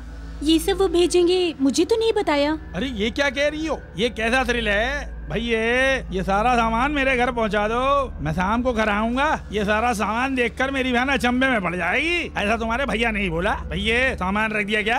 अरे बाप रे, सारा सामान आ गया ना। सुनिए, बाप रे, यहाँ एक साइन कर दीजिए। किस लिए? अरे बाप रे, फिर से थ्रिल। सुनिए, जब से उसने नौकरी ज्वाइन की तभी से उसका सपना है कि अपने इस घर के हर एक कमरे में करंट से चलने वाली सारी चीजें आ जानी चाहिए और करंट जाने पर भी चलनी चाहिए। इसमें भी एक थ्रिल है। अब अगर आप इस पे साइन नहीं करेंगी तो मेरा थ्रिल हो जाएगा, इसलिए साइन कर दीजिए। बाप रे, अब थ्रिल नहीं है। भैया चल रहे। अरे वाह, आजा। हाँ। आजा आजा। देखो पद्मा, ये अच्छी बात नहीं है इसका रोजाना मेरी ऑटो में फ्री में आना। आपकी बात में मानूंगी क्या? घर फ्री, मील्स फ्री, और आज के दिन से एंटरटेनमेंट भी फ्री हो गया ना। एंटरटेनमेंट? ये क्या बोल रही हो? फिर से थ्रिल, कलर टीवी, वीसीआर सब आपने भेजा ना? मैंने कुछ नहीं भेजा है। भैया मजाक मत कीजिए, चलिए ना। ये सब आपने नहीं भेजा है क्या? ये सब कौन लेकर आया है? उस आदमी का नाम तो नहीं जानती। आपका नाम बोल के सब रखने को कहा मैंने। दिमाग खराब है क्या, जो अनजान आदमी से सब लिया? शंकर, इसमें जरूर किसी की चाल है। ये काम राजशेखर का ही होगा। मैंने साइन नहीं किया, इसलिए सदानंद के साथ में उसने ऐसा काम किया है। मैं अभी आता हूँ। भैया आ जाओ, जल्दी आ जाओ। यही है भैया भार्गव, अब अपना काम देखिए। Mister Bhargav, we are from anti corruption bureau. तुमने कॉन्ट्रैक्ट पर साइन करने के लिए वीसीआर, कलर टीवी और फ्रिज रिश्वत में मांगा है, ऐसे इन्होंने रिपोर्ट की है। अरे बाप रे, भैया ये सारा का सारा सामान मेरा ही है। नहीं, मेरी गैर हाजिरी में यहाँ पर आकर ये सदानंद खुद ये सामान छोड़कर गया है, मुझ पर इल्जाम लगाने के लिए। भैया ये क्या कह रही हो? मुझ पे बेकार इल्जाम लगा रहे हो? ये सारा का सारा सामान तुमने मुझे ही खरीद कर भेजने के लिए कहा था ना। भैया मुझे सिर्फ दो साइन करवाने थे इनसे, उसके लिए मुझसे रिश्वत मांगी गई। उसका प्रूफ क्या है? प्रूफ देखना है ना, ये देख लो। भैया ये जितना भी सामान है उन सबको खरीद कर पहुंचाने की मेरे पास रसीद है। मुझे किसी से रिश्वत लेने की जरूरत क्या पड़ गई है? इस बारे में मैं बताता हूँ। आपने सदानंद जी से रिश्वत लेने के लिए बात कही थी। सर, जब आप ऑफिस में इन्हें रिश्वत देने लगे थे, मुझे पैसे नहीं चाहिए, सामान खरीद के मेरे घर पहुंचा दो, मेरी जो छोटी बहन है वो सामान देखकर बहुत खुश हो जाएगी, ऐसा कहा था। तू ये क्या बोल रहा है? रुक जाओ, ऐसे स्टॉप इट। हमारे काम में रुकावट डालते हो। चलो पुलिस स्टेशन। सर, हमारा भार्गव ऐसा नहीं कर सकता sir. He is a gold medalist, ईमानदार है। ऐसा करना तो दूर ही है, ऐसा सोच भी नहीं सकता है। सॉरी मिस्टर, इसने किया है या नहीं किया ये कोर्ट फैसला करेगी। इंस्पेक्टर, इसे अरेस्ट करो। Come on.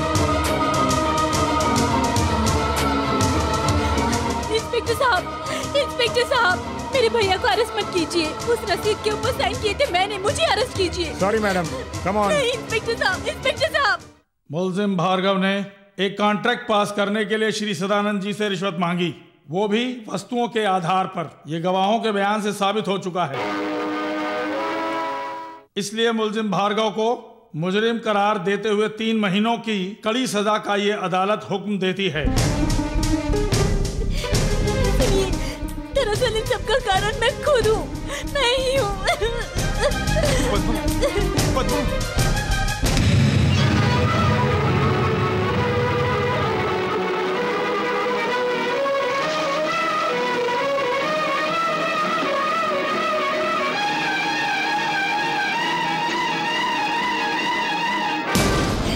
छोड़ दीजिए मुझे, मर जाने दीजिए मुझे, छोड़ दीजिए। मेरी वजह से भार्गव भैया को जेल जाना पड़ गया, छोड़ दीजिए, मर जाने दीजिए। ये तो क्या बोल रहा है? हाँ भार्गव, ये चिट्ठियाँ तुम्हारे पिताजी ने तुम्हारी माँ को लिखी है। सिर्फ इतना ही नहीं, तुम्हारे पिताजी इसी जेल में हैं। इसी जेल में? यस, ठाकुर इसी जेल में सजा काट रहे हैं। वो है, ये तो मैं भी जानता हूँ। नंबर क्या है? 747।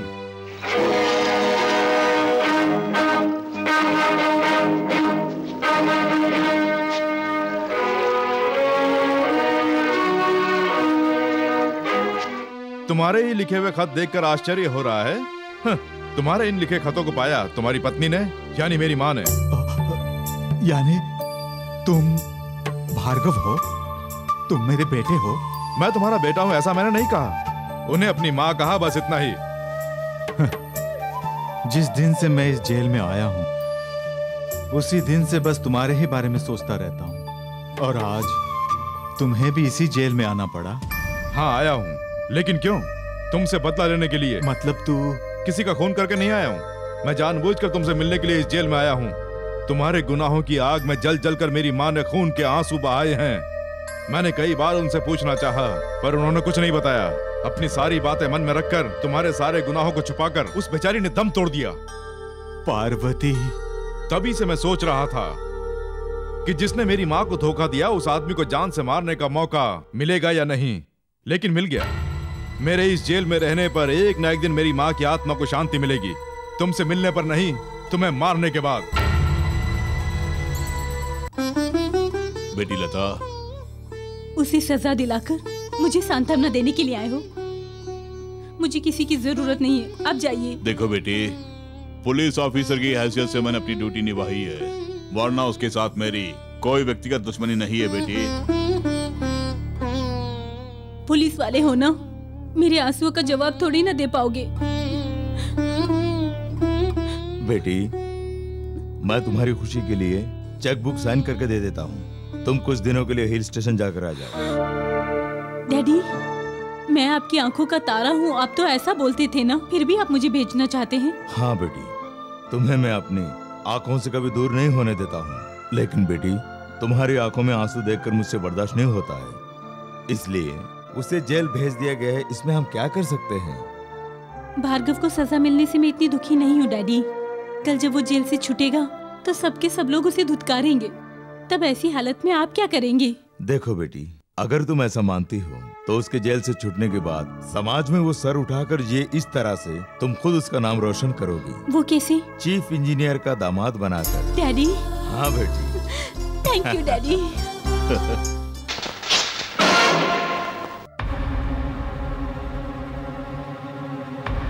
निशाना चुक गया। मार दो बेटे, चीर दो मेरा ये दिल। तुम्हारे हाथों से मरकर इस दर्द भरी दुनिया से मुझे मुक्ति मिल जाएगी बेटे। किस सोच में पड़ गए बेटे?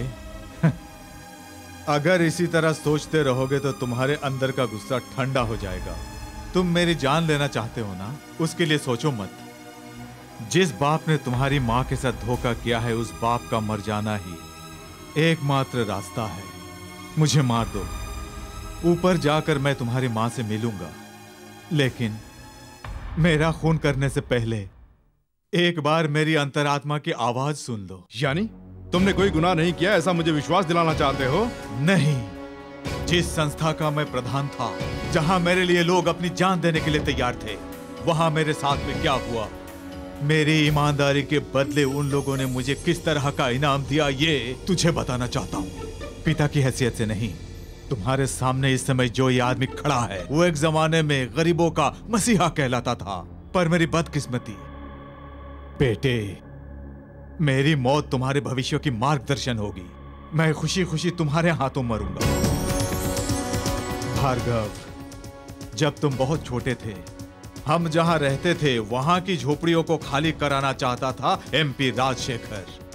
वहां की झोपड़पट्टी का मैं प्रधान था, इसलिए मुझे उसने अपने घर बुलाया। उस झोपड़पट्टी के तुम ही लीडर हो? मैं उनका लीडर नहीं हूं, झोपड़ियों में रहने वालों का प्रधान हूं। तुम्हारी क्या कीमत है और तुम्हारे लोगों की क्या कीमत है? इस दुनिया में कोई ऐसा पैदा नहीं हुआ जो मुझे पैसों के बलबूते खरीद ले। तू क्या चीज है?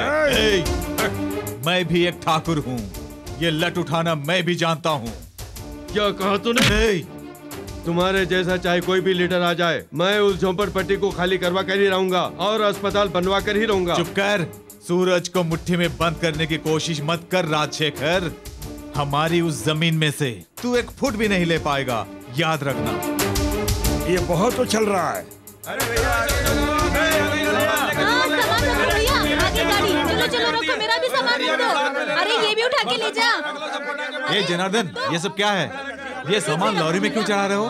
बात ये है राजशेखर साहब, हर एक आदमी को घर खाली करने के लिए 1000 रुपए दे रहे हैं। 1000 रुपए में क्या होता है? क्यों? सही कहा ना? सही कहा, सही कहा। बेटी रोजा, तुम यहाँ क्यों खड़ी हो? जाओ अंदर से सामान लेकर आ जाओ। जनार्दन रुको।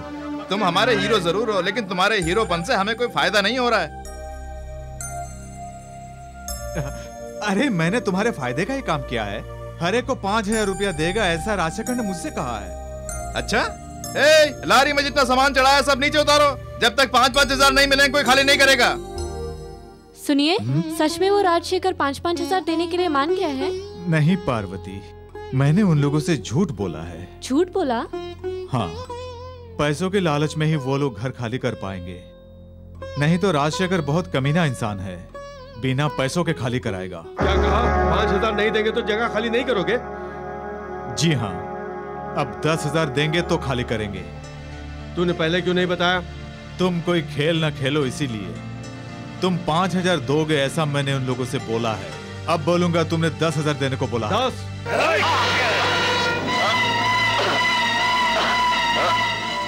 इसके टुकड़े करके नदी में फेंक दो। अरे बेकार में केस बस क्यों? इसे बोरे में बंद करके मालगाड़ी में ले जाके डाल दो।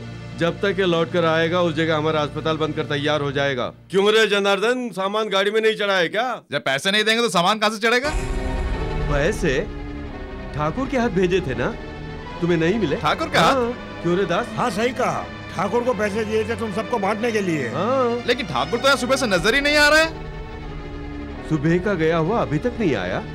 सुबह मेरे घर से पैसे लेकर निकला हुआ ठाकुर अभी तक क्या नहीं आया? सारे पैसे लेके भाग गया होगा। ये झूठ है।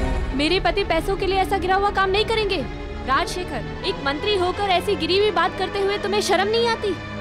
कौन चोर है कौन चोर नहीं है ये अभी पता चल जाएगा। ए दास, जाओ ठाकुर के घर की तलाशी लो।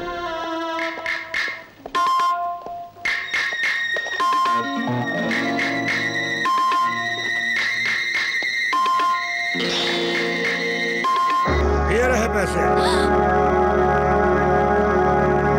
अरे, अब तो समझ में आया ना कि तुम्हारा ठाकुर क्या चीज है। लगता है इन पैसों के साथ आज ही गिरा तो भाग जाने वाला था। ऐसे इंसान पर भरोसा रखोगे तो तुम कुत्तों की तरह जियोगे। ये लो जनार्दन, ये पैसे यहाँ के घरों में तुम ही बांट दो। ठीक है साहब जी। तो अब चोर के परिवार के साथ क्या किया जाए? अब क्या करना है, उस घर को आग लगा दो, इन दोनों को गांव से बाहर निकाल दो। नहीं, ऐसा मत करो, ये तो अत्याचार है। ऐसा मत करो, ऐसा मत करो। अरे तुम कहाँ जा रही हो? छोड़ दो।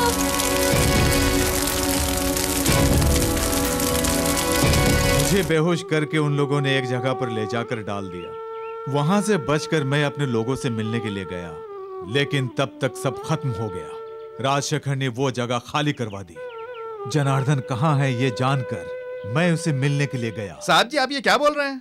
हाँ जनार्दन, तुम अपनी बच्ची के साथ यहाँ आराम से रहो। ये यहाँ मेरा गेस्ट हाउस है। झोपड़ा खाली करने के बाद आपने मुझ पर कितनी बड़ी मेहरबानी की है साहब जी। राजशेखर, मेरी बीवी और बच्चा कहाँ है? अगर जिंदा हुए तो कहीं पे भीख मांग रहे होंगे, और अगर मर गए होंगे तो लावारिसों की तरह कहीं सड़े पड़े होंगे। तू राजनेता क्या बन गया? लोगों के साथ, मेरे बीवी बच्चों के साथ अन्याय करेगा। अगर तू जिंदा रहा तो न जाने और कितने लोगों का नाश करेगा। इसलिए तुझे जान से मार दूंगा।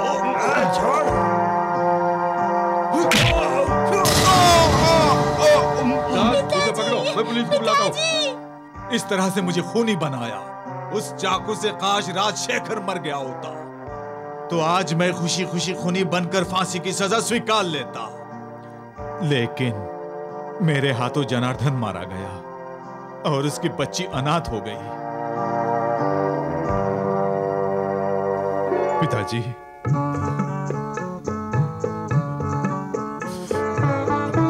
बेटे, पिताजी। ठाकुर और भार्गव दोनों बाप बेटे इतना ही नहीं, उस रोजी के बाप की मौत का कारण आप ही है और उसमें ठाकुर को फंसाकर आपने जेल भिजवाया। ये सब अपने बेटे को बता दिया। जेल से मुझे इन्फॉर्मेशन मिली। भैया लगता है हम दोनों की बैटरी डाउन होने वाली है। निगेटिव पॉजिटिव अगर दोनों मिल गए तो मैं उन दोनों को अलग कर दूंगा, उस नेगेटिव को पॉजिटिव से दूर कर दूंगा। दास, अरे मैं समझ गया।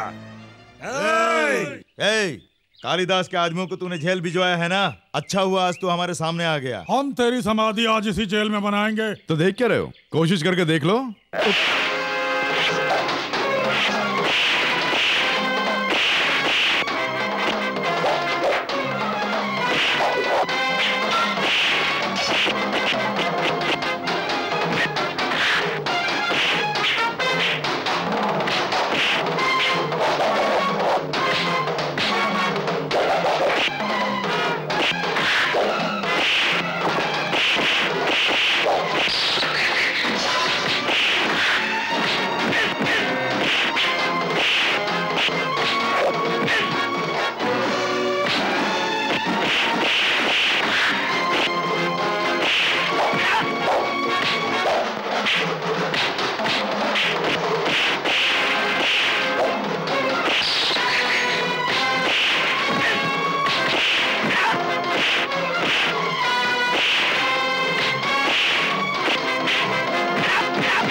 बेटे,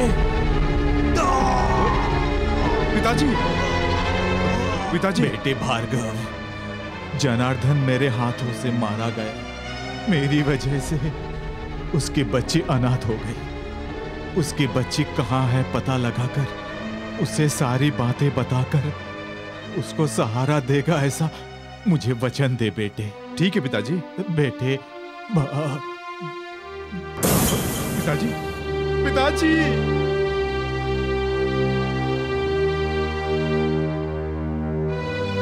आंसू बहा रहे हैं सर। पहुंच लीजिए सर। पुलिस की आंखों से आंसू शोभा नहीं देते हैं। कुछ ही दिन पहले इसी शमशान घाट में मैंने अपनी माँ का दाह संस्कार किया था सर, और आज यहीं पर पिताजी का दाह संस्कार कर रहा हूँ। दोनों का बेरहमी से खून हुआ है।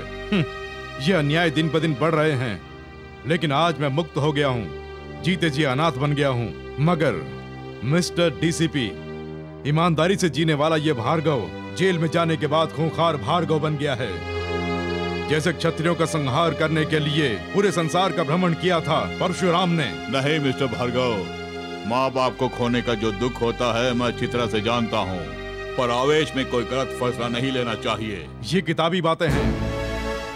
अन्यायिक रूप से जिनकी बलि चढ़ गई उनका वारिस हूं मैं, और अन्याय करने वाले लोगों की सहायता करके उन्हें बचाने वाले रक्षक आप हैं। मैं संस्कारों के बंधन में हूँ, आप कानून के बंधन में हैं। मेहरबानी करके आप मेरे मकसद में बाधा मत डालिएगा। भार्गव की केस का क्या हुआ? क्यों, क्या हुआ? इतनी दिलचस्पी? क्या मैं बोल नहीं सकती? इसमें बोलने की क्या जरूरत है? तुझे हर महीने वैसे भी मैं 10,000 रुपए देता आ रहा हूँ ना। जहाँ भी जरूरत होगी वहाँ मैं तुम्हें भेज दूंगा। वैसे मैंने तो आज तक नहीं छुआ ना। अगर मुझे छुओगे भी तो जल के भस्म नहीं हो जाओगे। मान लिया ना, बेटी की तरह ही पाला है। सगी बेटी होती तो भी ऐसा करवाते। जूली, क्यों, खून खोल गया? पराये मर्दों के साथ सोने के लिए मेरा इस्तेमाल करते हो। आज अगर मेरे माता पिता भी जिंदा होते तो मैं इस दलदल में कभी न फंसती, लेकिन तुमने मुझे वीआईपी लोगों का खिलौना बना दिया है। सही कहा ना? ये क्या जो मन में है बोले जा रही हो? उस दिन मेरे घर में तुम्हारे बाप का खून हुआ था, इसीलिए तुम पे तरस खा के पाला पोसा, नहीं तो क्या होता? अच्छा होता कि मैं भी उस दिन मर जाती। अच्छा, दिन ब दिन तुम्हें तो बहुत बदलाव आने लगे हैं। प्यार व्यार का चक्कर है क्या, या किसी और पार्टी की जाल में फंस गई हो? किसी ने मेरी आंखों का पर्दा हटा दिया है। और उस महान आदमी का नाम भार्गव है ना? जी हाँ, एक बेकसूर इंसान को जेल भिजवा दिया गया। पागलों सी बातें मत करो। मेरा नाम कोई राजा राजेंद्र नहीं है जो तेरी ऐसी बातों में फंस जाऊं। क्यों रे, तुझे मैंने उस पे नजर रखने के लिए बोला था ना, वो भार्गव के जाल में फंस गई है, मुझे बताया क्यों नहीं? तुझे तो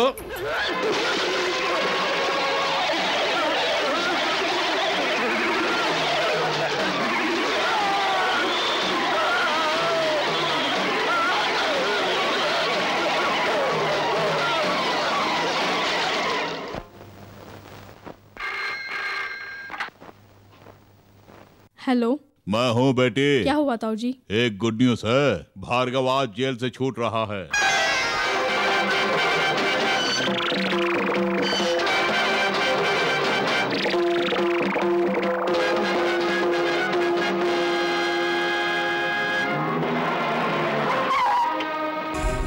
वेलकम मिस्टर प्रताप राय।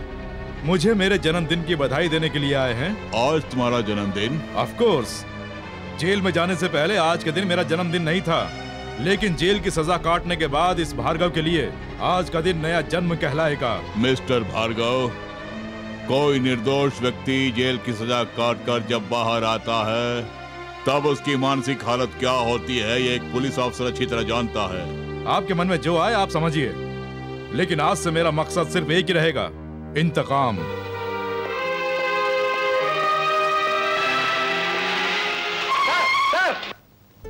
Sir, good morning sir. आज हमारा भार्गव छूटने वाला है ना? भार्गव जेल से छूट भी गया और चला भी गया। ताऊ जी, ये आप क्या बोल रहे हैं? भार्गव छूट के चला गया? कहाँ गया है सर? वो बहुत गुस्से में था और गुस्से में इंसान किस ओर जाता है पता नहीं चलता। अरे जल्दी निकल ना। अरे वो जेल से छूट के आएगा तो आपको जान से मार डालेगा। मेरे भाई की नौकरी उसने छीन ली है, अब अपने आप को संभाल लो। अरे जल्दी से निकल ले, वो कभी भी यहाँ आके टपक सकता है। चल जल्दी गाड़ी में बैठ। क्यों दे रहे हो? बैठ रही हूँ। जब पूरा मामला ठंडा पड़ जाएगा तब मैं तुझे खुद बुला लूंगा, तब तक तू वहीं रही हो। अबे अपनी मालकिन को संभाल के ले जाना, उसकी नजरों में ना पड़े। जल्दी निकल। अपना ख्याल रखना।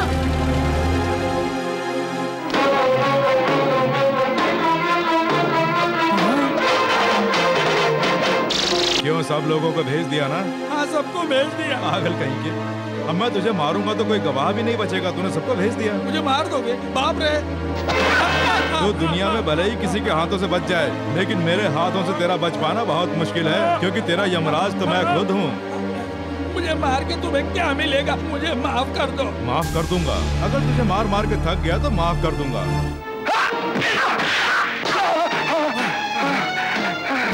यही फ्रिज है ना जो तेरे पास से मुझे रिश्वत में मिला था? यही वीसीआर और टीवी है ना जो तूने मुझे रिश्वत में दिया था? यही फैन है ना जो मैंने तुझसे रिश्वत में मांगा था?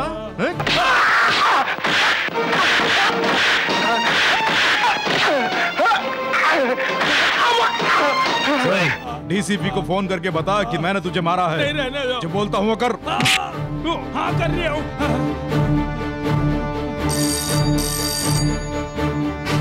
हेलो भैया, नमस्कार डीसीपी साहब, मैं सदानंद बात कर रही हूँ। ये भार्गव मेरे घर में घुस आया है, मुझे मार मार के कचूमर बना रहा है। Shut up. पहले भी इस तरह झूठ बोलकर तुमने उसे जेल भिजवा दिया। आइंदा भूल से भी कभी झूठ मत बोलना। क्या कहा? उन्हें विश्वास नहीं हो रहा है। करेक्ट। हाँ? मैं अब तुझे रोजाना मारूंगा, कोई यकीन नहीं करेगा। अरे बाप रे, रोजाना? हाँ। तिजोरी खोल।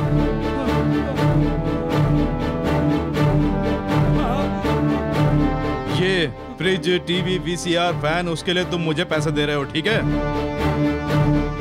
और ये तुमने खुद मेरे घर पर आकर मुझे मोटरसाइकिल खरीदने के लिए पैसे दिए हैं, ठीक है? भैया, दामाद जी के लिए, तुम्हारी बहन के लिए कुछ नहीं खरीदोगे? अच्छा? हाँ।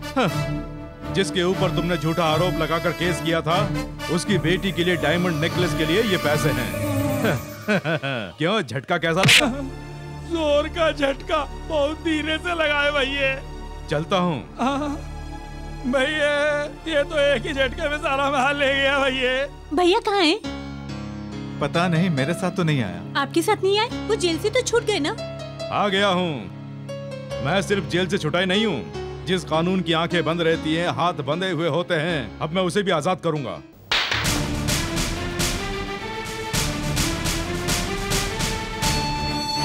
ये सामान मैंने रिश्वत से लिया है, ऐसा बोलकर मुझे मेरे ही घर में हथकड़ियां पहनाई गईं।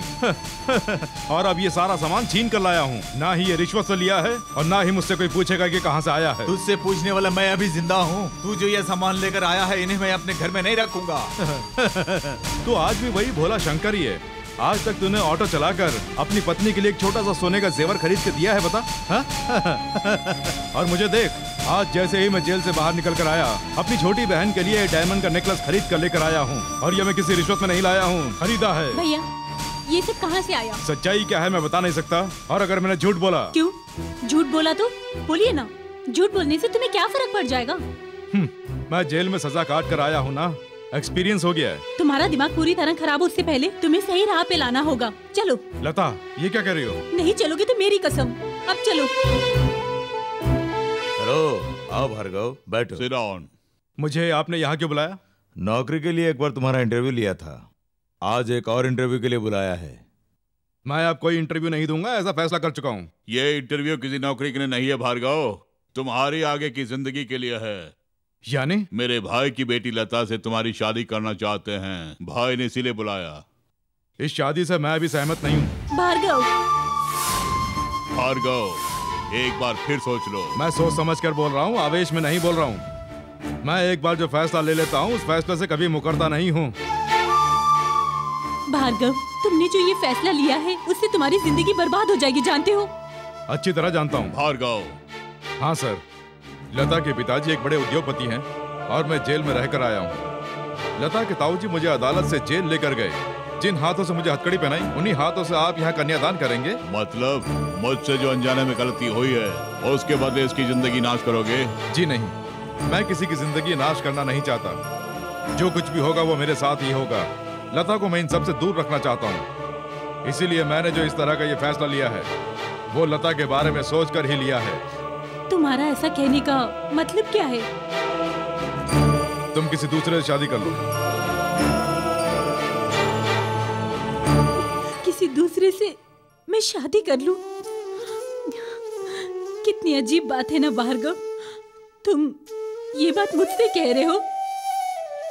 अगर मैंने तुमसे शादी कर ली तो मुझे हमेशा तुम्हारी फिक्र रहेगी, और अगर तुमने शादी किसी और लड़के के साथ कर ली तो मेरा भी जो मकसद है वो पूरा हो जाएगा। तो तुम्हारा मकसद क्या है? इस समाज ने मेरे मुंह पर तमाचा मारा है, जीते जी मैं अनाथ बन गया हूँ, और इसीलिए मैंने अपना एक मकसद बना लिया है। मेरे माता पिता और मेरे भविष्य का नाश करने वाले उस राजशेखर से मुझे बदला लेना है। बदला लेने से क्या होगा? शादी करने से क्या होगा? बेबी, घर बार, बच्चे और जिंदगी जो खुशहाल बन जाएगी। अगर ये सच है तो आपने शादी क्यों नहीं की? सर मत झुकाइए, सर झुकाने से समस्या का हल नहीं निकलेगा डीसीपी साहब। शादी करने से माना कि जिंदगी खुशहाल बनती है, मगर बदला लेने पर मन को शांति मिलती है। मिस्टर भार्गव, राजशेखर मर जाएगा तो उसके परिवार का नाश हो जाएगा, लेकिन अगर तुम्हें कुछ हो गया तो उसे समाज का नाश हो जाएगा। हमारे देश को आज तुम जैसों की बहुत जरूरत है, इसलिए मना मत करो। इस वक्त मेरे लिए देश से ज्यादा पिता की आत्मा की शांति जरूरी है। मैं उसके लिए कुछ भी करूंगा। ये आखिरी फैसला है? मेरा ये फैसला बिल्कुल अटल है।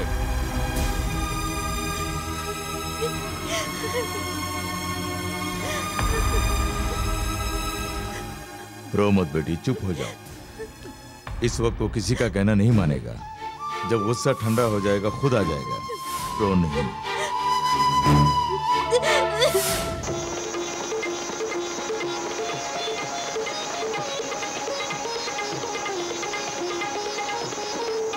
नो, जब इंसान बहुत खुश होता है तो संगीत के बिना नाच नहीं होता है, और जब मुखड़ा तैयार हो तो अंतरा खुद बन जाता है। तुम मेरे लिए फिर से आ गए हो? तुमने मुझे नई जिंदगी दी है, मैं किस्मत वाला हूँ। आज तो खुशी के मारे मैं झूम रहा हूँ। आज मैं सारे बंधन तोड़ कर आया हूँ। मेरे लिए बंधन तोड़ने की जरूरत नहीं है। तुम ऐसी बातें मत करो, मत करो। आज हम दोनों नाचेंगे भी और गाएंगे भी।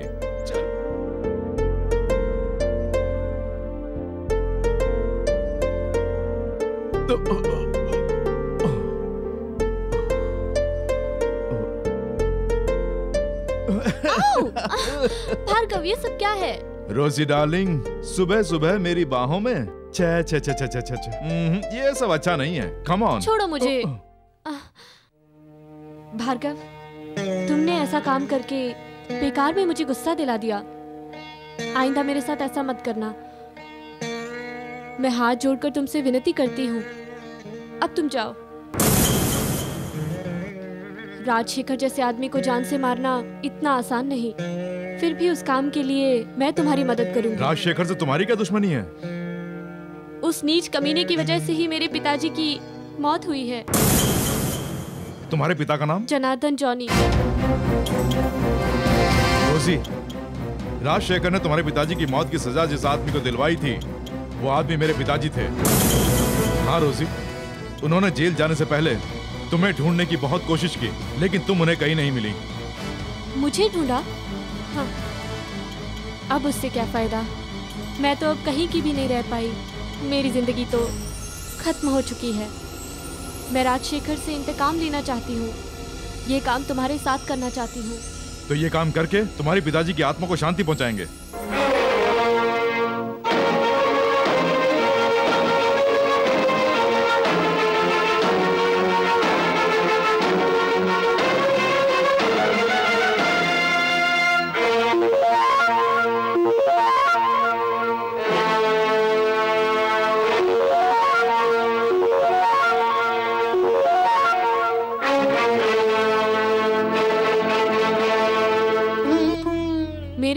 आदमी आया करते हैं, लड़कियां कभी नहीं आती।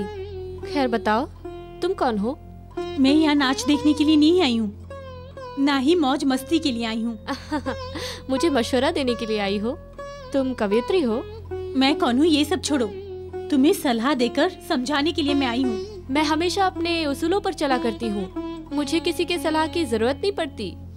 तुम्हारे माथे पे कोई तीसरी आँख नहीं निकली हुई है। भले ही मेरे माथे पे तीसरी आँख नहीं है, इसके बावजूद मेरी खूबसूरती के सामने लोग मेरे कदमों में होते हैं। तो खुद को लड़की समझती है या कुछ और समझती है? तबले की थाप पे नाचती हूँ, सुरों के साथ गाती हूँ और लोगों का दिल बहलाती हूँ। तुम्हारे पास जो भी आता है उसके साथ ऐसा करती हो? क्यों? मैंने सोचा तुम कवियत्री होगी, पर तुम तो शूर्पणखा निकली। नहीं, राम के साथ प्रेम करने वाली सीता हूँ मैं। काम वासना की आग में जलने वाली शूर्पणखा है तू। मेरे ऊपर इतना गुस्सा दिखा रही हो? मैंने तुम्हारे साथ ऐसा क्या किया? प्यार और शादी का अगर तुम मतलब जानती होती तो खुद जान जाती कि तूने मेरे साथ क्या किया है। प्यार को पाने के लिए मैं रोजाना कोशिश करती हूँ, पर विफल हो जाती हूँ। रही बात शादी की, मैं तो वो शब्द भी भूल चुकी हूँ। मैं तो इस समय ऐसे मोड़ पर हूँ जैसे कोई कटी पतंग हो, क्योंकि ये ऐसी जगह है जहाँ प्यार दिया जाता है, पाया नहीं जाता। तुम्हारी आगोश में जो आदमी आते हैं उनकी पत्नियों के आंसू कभी तुमने देखे हैं? तुम भार्गव की पत्नी हो? उस सौभाग्य से तूने मुझे दूर कर दिया। मेरी बात सुनिए, पत्नी का पति पर अधिकार होता है, लेकिन जो अभी तुम्हारा पति नहीं हुआ उस पर अधिकार कैसा? Shut up! गुस्सा बहुत करती हो। अभी तो तुम्हारी शादी होनी है, उसके बाद तुम अपना अधिकार जमाना। तुम जो मेरे पास आई हुई हो, लेकिन मैंने तो तुम्हारा प्यार नहीं छीना। नाचने वाली के मन में प्यार नहीं होता है, उसे तो बस गजरा चाहिए, नोटों की गड्डी चाहिए, और इन सब के बलबूते हर आदमी को अपना बनाने की कोशिश करती हैं। उनके दिल में प्यार नहीं होता है, लेकिन वो प्यार मेरे दिल में है। जब किसी का प्यार छिन जाता है तो दिल जरूर तड़पता है, दुखी होता है, लेकिन दुनिया की कोई ताकत जुदा नहीं कर सकती। तो तू क्या है, घुंघरू बांध के नाचने वाली? हे भगवान, जेल से राक्षस बन के बाहर आने वाले मेरे भैया को फिर से मेरा पुराना भैया बना दो। मेरी यही विनती कि भैया सही राह पर आ जाएं। चलो। भार्गव की लंबी उम्र की मनोकामना करने आए हो, उसे तो हम ठिकाने लगाने वाले हैं। जरा ध्यान से सोच के बताओ कि हम लोग कौन हैं? कौन हो तुम लोग? जब खाली होता हूँ तब ताड़ी और सुपारी मिलने पर मैं खून पीता हूँ। सिर्फ इतना ही नहीं, लड़कियाँ मेरी कमजोरी हैं। हाथ दूर रख और सुन, भार्गव का अगर मैंने बता दिया ना तो तुम्हारी हड्डी पसलियां तोड़ देगा। ज्यादा ही बोल रहा है, ये कुछ ज्यादा ही बोल रहा है। कुछ करना होगा। लगता है मेरी बैटरी चार्ज हो गई है, अब इसे ले जाना ही होगा।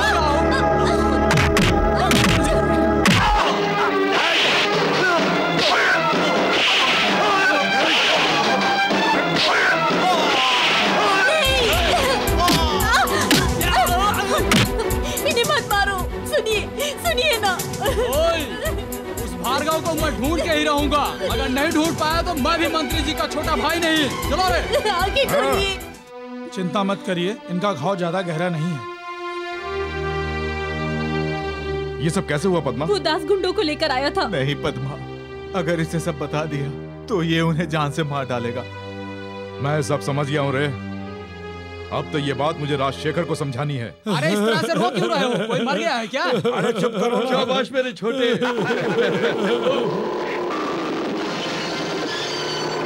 भैया वो जिस तरह से आ रहा लगता है हमें जान से मार देगा। अरे सुन दास, उसे वहीं रोको, ध्यान रहे वो अंदर ना आए। तू चल अंदर।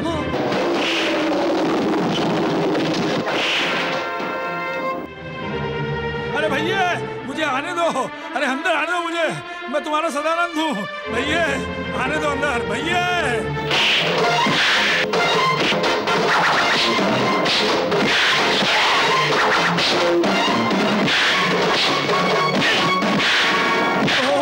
ये मुझे जान से मार डालेगा। दरवाजा खोलो भैया, लगता है उसकी बैटरी डाउन हो गई है। दरवाजा खोल दूं क्या? अगर दरवाजा खोला तो बेकार में उस भार्गव का हमें खून करना पड़ेगा। तो ये बात है।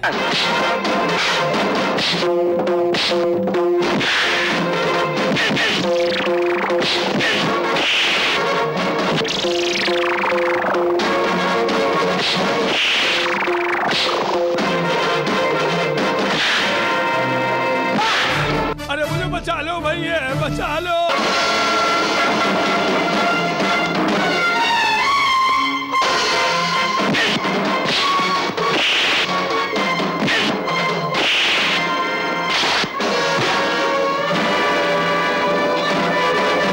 राजशेखर रुक जा। क्यों? मौत को सामने देखकर डर पैदा हो गया जो पिस्तौल निकाल ली? ये मौत का डर नहीं है, मौत के घाट उतारने की राजनीति। मेरे ऊपर गोली चलाने की ना तुझ में हिम्मत है और ना ही तेरे अंदर मर्दानगी है। ओए सुन, मेरी भोली भाली माँ का खून करने वाला असली खूनी तू है। मेरे पिताजी को मेरी ही आंखों के सामने मरवाने वाला भी तू ही है। और मेरे लिए जो भाई से भी बढ़कर है शंकर, अब अगर उसे भी तुमने मारने की कोशिश की तो इस भार्गव का असली रूप तुम्हारे सामने आ जाएगा। वैसे भी तेरी मौत तो मेरे ही हाथों लिखी है। तेरे पापों का भांडा फोड़ दूंगा। अच्छा, दिन में सपने देख रहा है? यस। पैसों के लिए तुमने जिस इंजीनियर को मरवाया उसकी फाइल, गरीबों का अस्पताल बना रहा हूँ बोलकर प्राइवेट अस्पताल बनाया उसकी फाइल, इन सब का पर्दाफाश करके तुझे नंगा करूंगा। अगर वो फाइल गायब हो जाएगी तो तू हमारा क्या कर लेगा? फाइलों को अपने कब्जे में करके तुझे मार के तेरे हाथ में नर्क जाने का टिकट भी दूंगा। भैया छोटे, उस भार्गव के हाथ कोई सबूत नहीं लगने चाहिए। सदानंद से बोल के गोडाउन में जितना भी माल पड़ा है उसे बाहर भिजवा दो। ठीक है। उसके बाद ये क्या करता है मैं भी देख लूंगा। ठीक है भैया।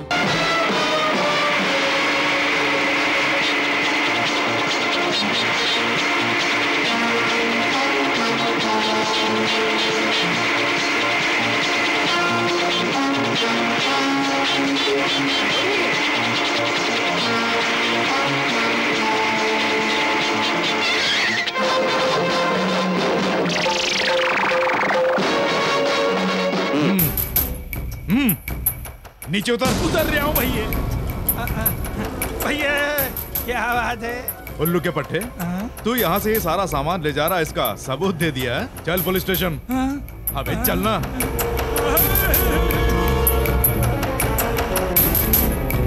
भैया ये अच्छी बात नहीं है। चुप कर। जेल में बंद करने के बाद भी चुप रहने को बोल रही है। मैं यहाँ ज्यादा देर नहीं रह पाऊंगा।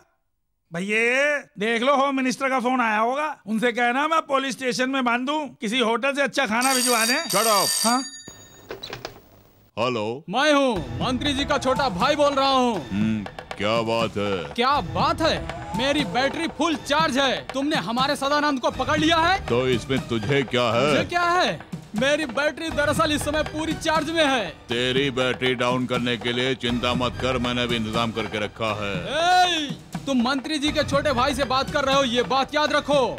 इस राज्य में आजकल मेरे भैया की सरकार है। मंत्री जी की केंद्र सरकार में भी बहुत चलती है। अधिकार हमारा है, नर्क हमारा है, स्वर्ग हमारा है और सजा भी तुम्हारी ही है। अरे बाप रे, ऐसी बातें क्यों कर रहे हो? तुम हमारे सदानंद को छोड़ते हो या टेलीफोन पर ही मुझसे बात करते रहोगे? अगर तू इस वक्त मेरे सामने होता तो यहीं पर तेरा ढोल बजा देता। फोन रख लोगे बेटा। लगता है तेरी बैटरी को उड़ाना पड़ जाएगा। मैं मंत्री जी का छोटा भाई हूँ। हाँ, क्या बोला उसने? चमचमा के फोन में डीसीपी की बात सुनकर इनका चेहरा एकदम पीला पड़ गया। चुप कर। मेरे डायरेक्ट फोन करने पर कहीं रिकॉर्ड करके पार्टी प्रमुख के पास ना भेज दे, इसलिए मैंने फोन नहीं किया। वो मेरे फोन करने से भी नहीं माना। अगर तुम फोन करते ना, वो तुम्हें भी खरी खोटी सुना के तुम्हारी सारी इज्जत का फालूदा बना डालता। अब ये छोड़, पहले सदानंद को बाहर निकालना होगा। सदानंद को बाहर निकालने का एक बहुत बढ़िया प्लान बताऊं? ठीक है, बता। गरीब लोगों के देवता हमारे सदानंद जी को बिना गलती के अरेस्ट किया है, ऐसा पब्लिक के बीच उछाल देंगे। पूरे गाँव को इकट्ठा करने की बात नहीं है ये। हम लोग पूरे गांव को इकट्ठा करके दास के गुंडों को भिजवाकर भीड़ में तोड़फोड़ मचवा देंगे। ओफो, इस वक्त जो तुम बात कर रहे हो तुम्हारे लेवल पे जज नहीं रही। लौंडियों को वश में करके उनकी साड़ियाँ खींचना हमारा लेवल है। ये क्या कह रहा है रे? लगता है तेरी बैटरी भी चार्ज हो गई है। ओफो, पॉइंट की बात करो ना। अब इसमें पॉइंट क्या रह गया? हमारे बीच जो रुकावट है, उस डीसीपी के कैरेक्टर को रिश्वतखोरी के अपराध में फंसाने का हम लोग प्लान बनाएंगे। उसके बाद उसकी नौकरी फटे हुए पेपरों की तरह बिखर जाएगी। वो तो ठीक है, लेकिन उससे गड़े मुर्दे कहीं बाहर निकल गए तो? गड़े मुर्दे निकलेंगे? यानी कि हमने जो करोड़ों का घोटाला किया वो कह रहे हो? सिर्फ वही बात नहीं है, लोगों की सेवा के लिए सरकार में अर्जी देकर प्राइवेट अस्पताल बनवाकर करोड़ों की तादाद में जो रुपया कमाया है वो साबित कर दिया ना, तो आज तक जितना भी पैसा हम लोगों ने कमाया है ना, सूद समेत तो सरकार में हमें भरना होगा। अरे ऐसे काम में तो हमें गांव वालों का साथ लेना चाहिए। आप चिंता मत कीजिए, इंतजाम मैं कर दूंगा, पीस के रख दूंगा। चमचमा के सदानंद को छोड़ दो, पुलिस का जुल्म नहीं सहेंगे। डीसीपी राजशेखर जी जिंदाबाद, राजशेखर जी जिंदाबाद। डीसीपी पुलिस का जुल्म नहीं सहेंगे।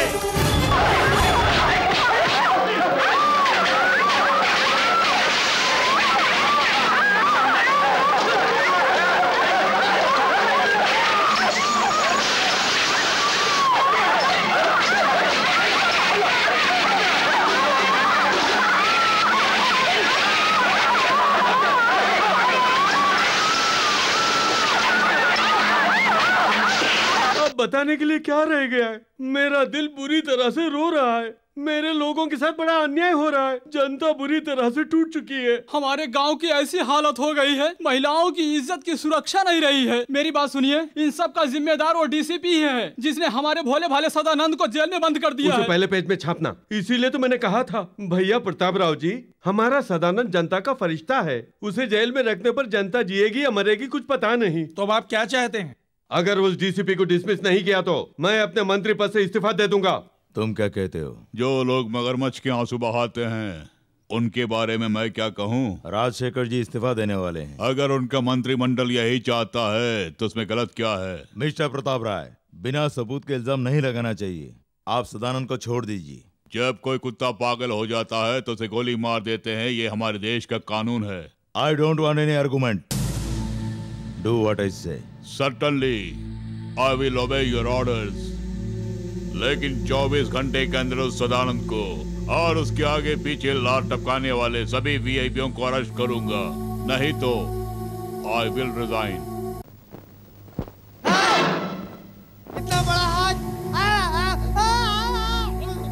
बाप रे, मुझे कुछ मत करना, मैं छोटा बच्चा हूँ। अबे चूजे कहीं के, जो कहता हूँ कर। ये देख, ये कैसेट ले जाकर राजशेखर को दे दे। भैया सबको नमस्कार करता हूँ। आखिर ऐसा क्या हो गया जो रोते हुए आ रहे हो? अब देख लेना, पूरा गांव तुम्हारे फेवर में होगा। हाँ, बहुत बड़ा फेवर हो गया। भैया 24 घंटों के अंदर तुम सबको सलाखों के पीछे कर देगा, ऐसा डीसीपी ने पुलिस वालों की मीटिंग में ताल ठोक कर कहा है। भैया 24 घंटे में तो हम हमारे सारे सबूत मिटा देंगे ना भैया। भैया चमचमा के रोना बंद कर, बता क्या हुआ? भैया जब भी ये इस तरह से रोना शुरू करता है तो समझ लो किसी की अर्थी उठने वाली है। ओह, ये तो ऐसा बोल के और भी थ्रिल कर रही है। ओफो, बात क्या है बता, हम पहले से ही परेशान हैं। उस भार्गव ने मुझे चूजा बोल के ये कैसेट आपको देखने को भेजी है। दुष्ट लोगों के लिए दुष्टाभिनंदन। अरे बाप रे, ये तो हमारे मुंह पे गाली दे रहा है। इसमें इतनी हिम्मत कहाँ से आ गई? वो तो ठीक है, लेकिन उससे गड़े मुर्दे कहीं बाहर निकल गए तो? गड़े मुर्दे निकलेंगे? यानी कि हमने जो करोड़ों का घोटाला किया वो कह रहे हो? सिर्फ वही बात नहीं है, लोगों की सेवा के लिए सरकार में अर्जी देकर प्राइवेट अस्पताल बनवाकर करोड़ों की तादाद में जो रुपया कमाया है वो साबित कर दिया ना, तो आज तक जितना भी पैसा हम लोगों ने कमाया है ना, सूद समेत तो सरकार में हमें भरना होगा। देख लिया ना, डीसीपी प्रताप राय ने तुम्हें सरेंडर होने के लिए 20 घंटे का टाइम दिया है, लेकिन मैं तुम्हें सिर्फ 12 घंटे का ही टाइम दे रहा हूँ। अगर ऐसा नहीं हुआ तो फिर मुझे दोष मत देना, ये कैसेट पुलिस स्टेशन पहुंच जाएगी, याद रखना। क्या हो गया भैया, तुम इस तरह से घबरा गए? राजनीति में तो ये सब होता ही रहता है ना।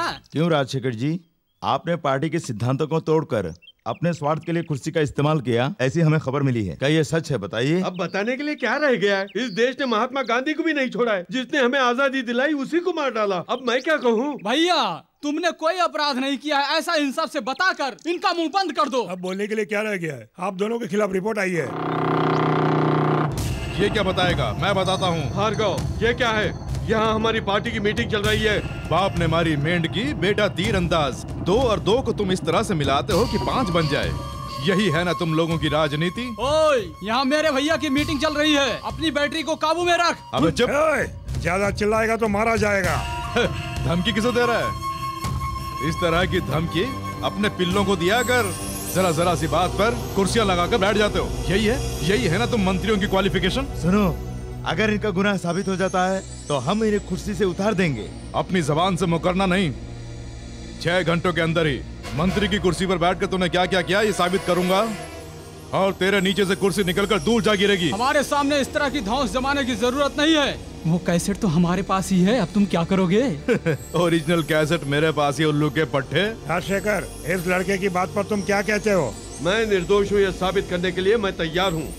अगर 6 घंटे में इसने साबित कर दिया कि मैं अन्याय करता हूँ, तो अपने पद से मैं खुद इस्तीफा दे दूंगा। सिर्फ अन्याय ही नहीं, ये खूनी है ये भी साबित करूंगा, और उसके बाद इसे सरेआम फांसी लगवाकर इसकी लाश को गधे पे रखकर शहर की हर गली में घुमाते हुए शमशान घाट पहुंचाऊंगा।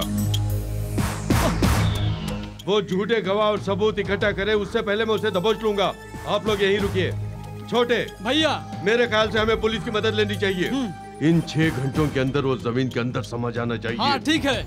आई am very happy mister Bhargav, लेकिन 6 घंटे के अंदर तुम ये काम कर पाओगे या नहीं पता नहीं। मुझे भरोसा है सर, बस आप अलर्ट रहिए। भले ही मेरी जान भी क्यों ना चली जाए, मैं उसका पर्दाफाश करके ही रहूंगा।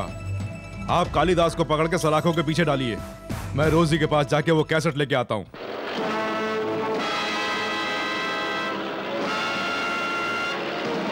जहाज उड़ा रहे हो? हाँ अंकल।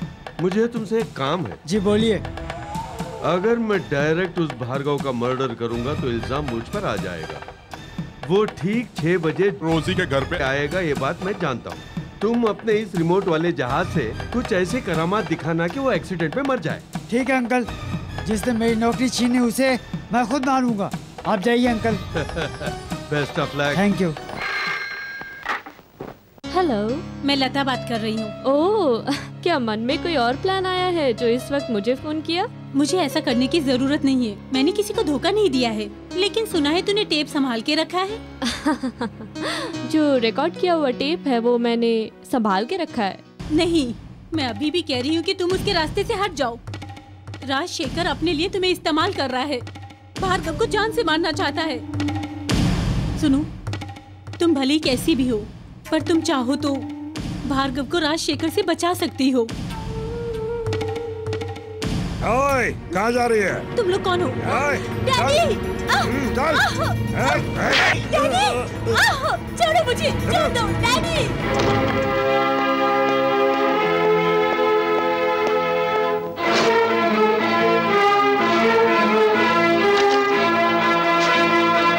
रोजी, मैंने तुम्हें कैसेट दी थी ना, वो कहाँ है?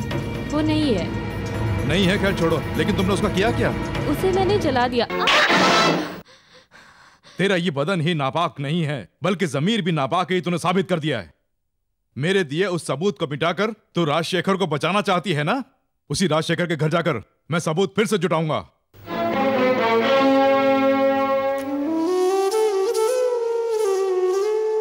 इस कैसेट में रहस्य के साथ साथ तुम्हारी जिंदगी भी है, और तुम्हारी जिंदगी बचाना मेरा फर्ज है।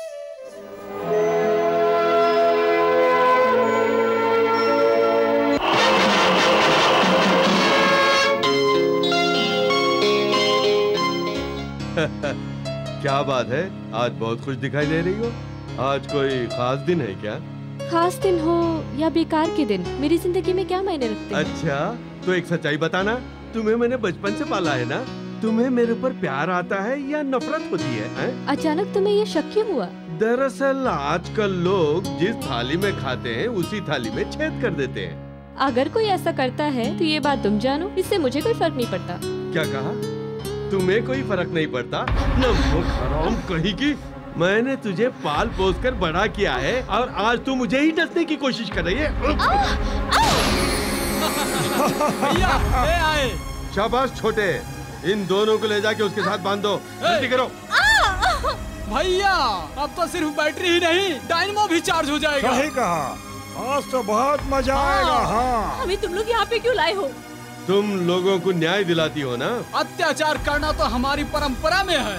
जहाज को चलाने के लिए पायलट चाहिए होता है, और मेरा जो दुश्मन है उसे अपने रास्ते पे लाने के लिए उसकी हीरोइन हमारे कब्जे में है। भैया आज हमारी हवा निकल जाएगी भैया। अरे ऐसा क्या हो गया जो इस तरह दौड़ते हुए आ रहे हो? मामूली बात नहीं है भैया, वो डीसीपी हम सबको पकड़ने के लिए सीआरपी लेके आ रहे हैं भैया। अगर उसने यहाँ पर अपना कदम रख दिया तो हमारा खेल खत्म समझो। सुन दास, उस डीसीपी को बाहर ही रोक के रखना, यहाँ उसकी परछाई भी ना पड़े। चिंता मत कीजिए, मैं हूँ ना। सही कहा, चमचमा के चमचमा के। जल्दी जाओ। हम लोगों को यहाँ रख के अपनी जान बचाने के लिए मेरे ताऊ जी को धोखा देना चाहते हो? यही तो राजनीति कहलाती है। तुम्हारी बैटरी भी ठीक से चाहती हूँ। हाँ रे छोटे, उस भार्गव ने जो टाइम दिया था उसमें 6 घंटे बाकी हैं। इतनी सुंदर अप्सराओं के होते हुए 6 घंटे तो पता भी नहीं चलेंगे भैया। भैया तेरी बैटरी तो पूरी तरह से डाउन हो चुकी है, अब चिल्लाना बंद करना। बेकार में क्यों चिल्ला रही है? इतनी सुंदर सुंदर लड़कियां सामने रख के इधर उधर की फालतू बातें क्यों कर रही है? एक से भरतनाट्यम और दूसरी से कथकली क्यों नहीं करवाते हो? जब ये दोनों नाचेंगी तो बढ़िया थ्रिल होगा ना। बढ़िया आइडिया है। देखो जब तक मेरी बैटरी चार्ज नहीं हो जाती तब तक तुम दोनों को डांस करना होगा। नहीं किया तो? अगर नहीं करोगी तो ये मेरे कब्जे में रहेगी। अगर नहीं नाचोगी तो ये मुंह दिखाने के लायक नहीं रहेगी। पद्मा को कुछ मत। भैया तू वहाँ अकेला बैठ के क्या कर रही है? सबके सब यही है, जल्दी आ जा। सही कहा।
अरे सबके सब कहाँ मर गए रे? जल्दी आओ जल्दी।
जल्दी जल्दी चलो।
रुक जाओ।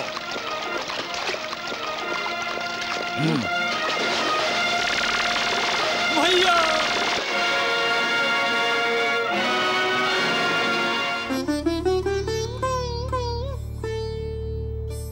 ये रोजी आज हार गई है। भार्गव के सच्चे प्यार की हकदार मैं नहीं हूँ लता, तुम हो। रोजी सॉरी मिस्टर भार्गव, अपने सगे संबंधियों से भी ज्यादा अपने कर्तव्य को मानता है ये पुलिस अफसर, इसलिए मुझे ना चाहते हुए भी हथकड़ी पहनानी पड़ रही है। अदालत से बरी होकर जब वो आम जिंदगी जिएगी तभी लता के साथ मेरी शादी होगी।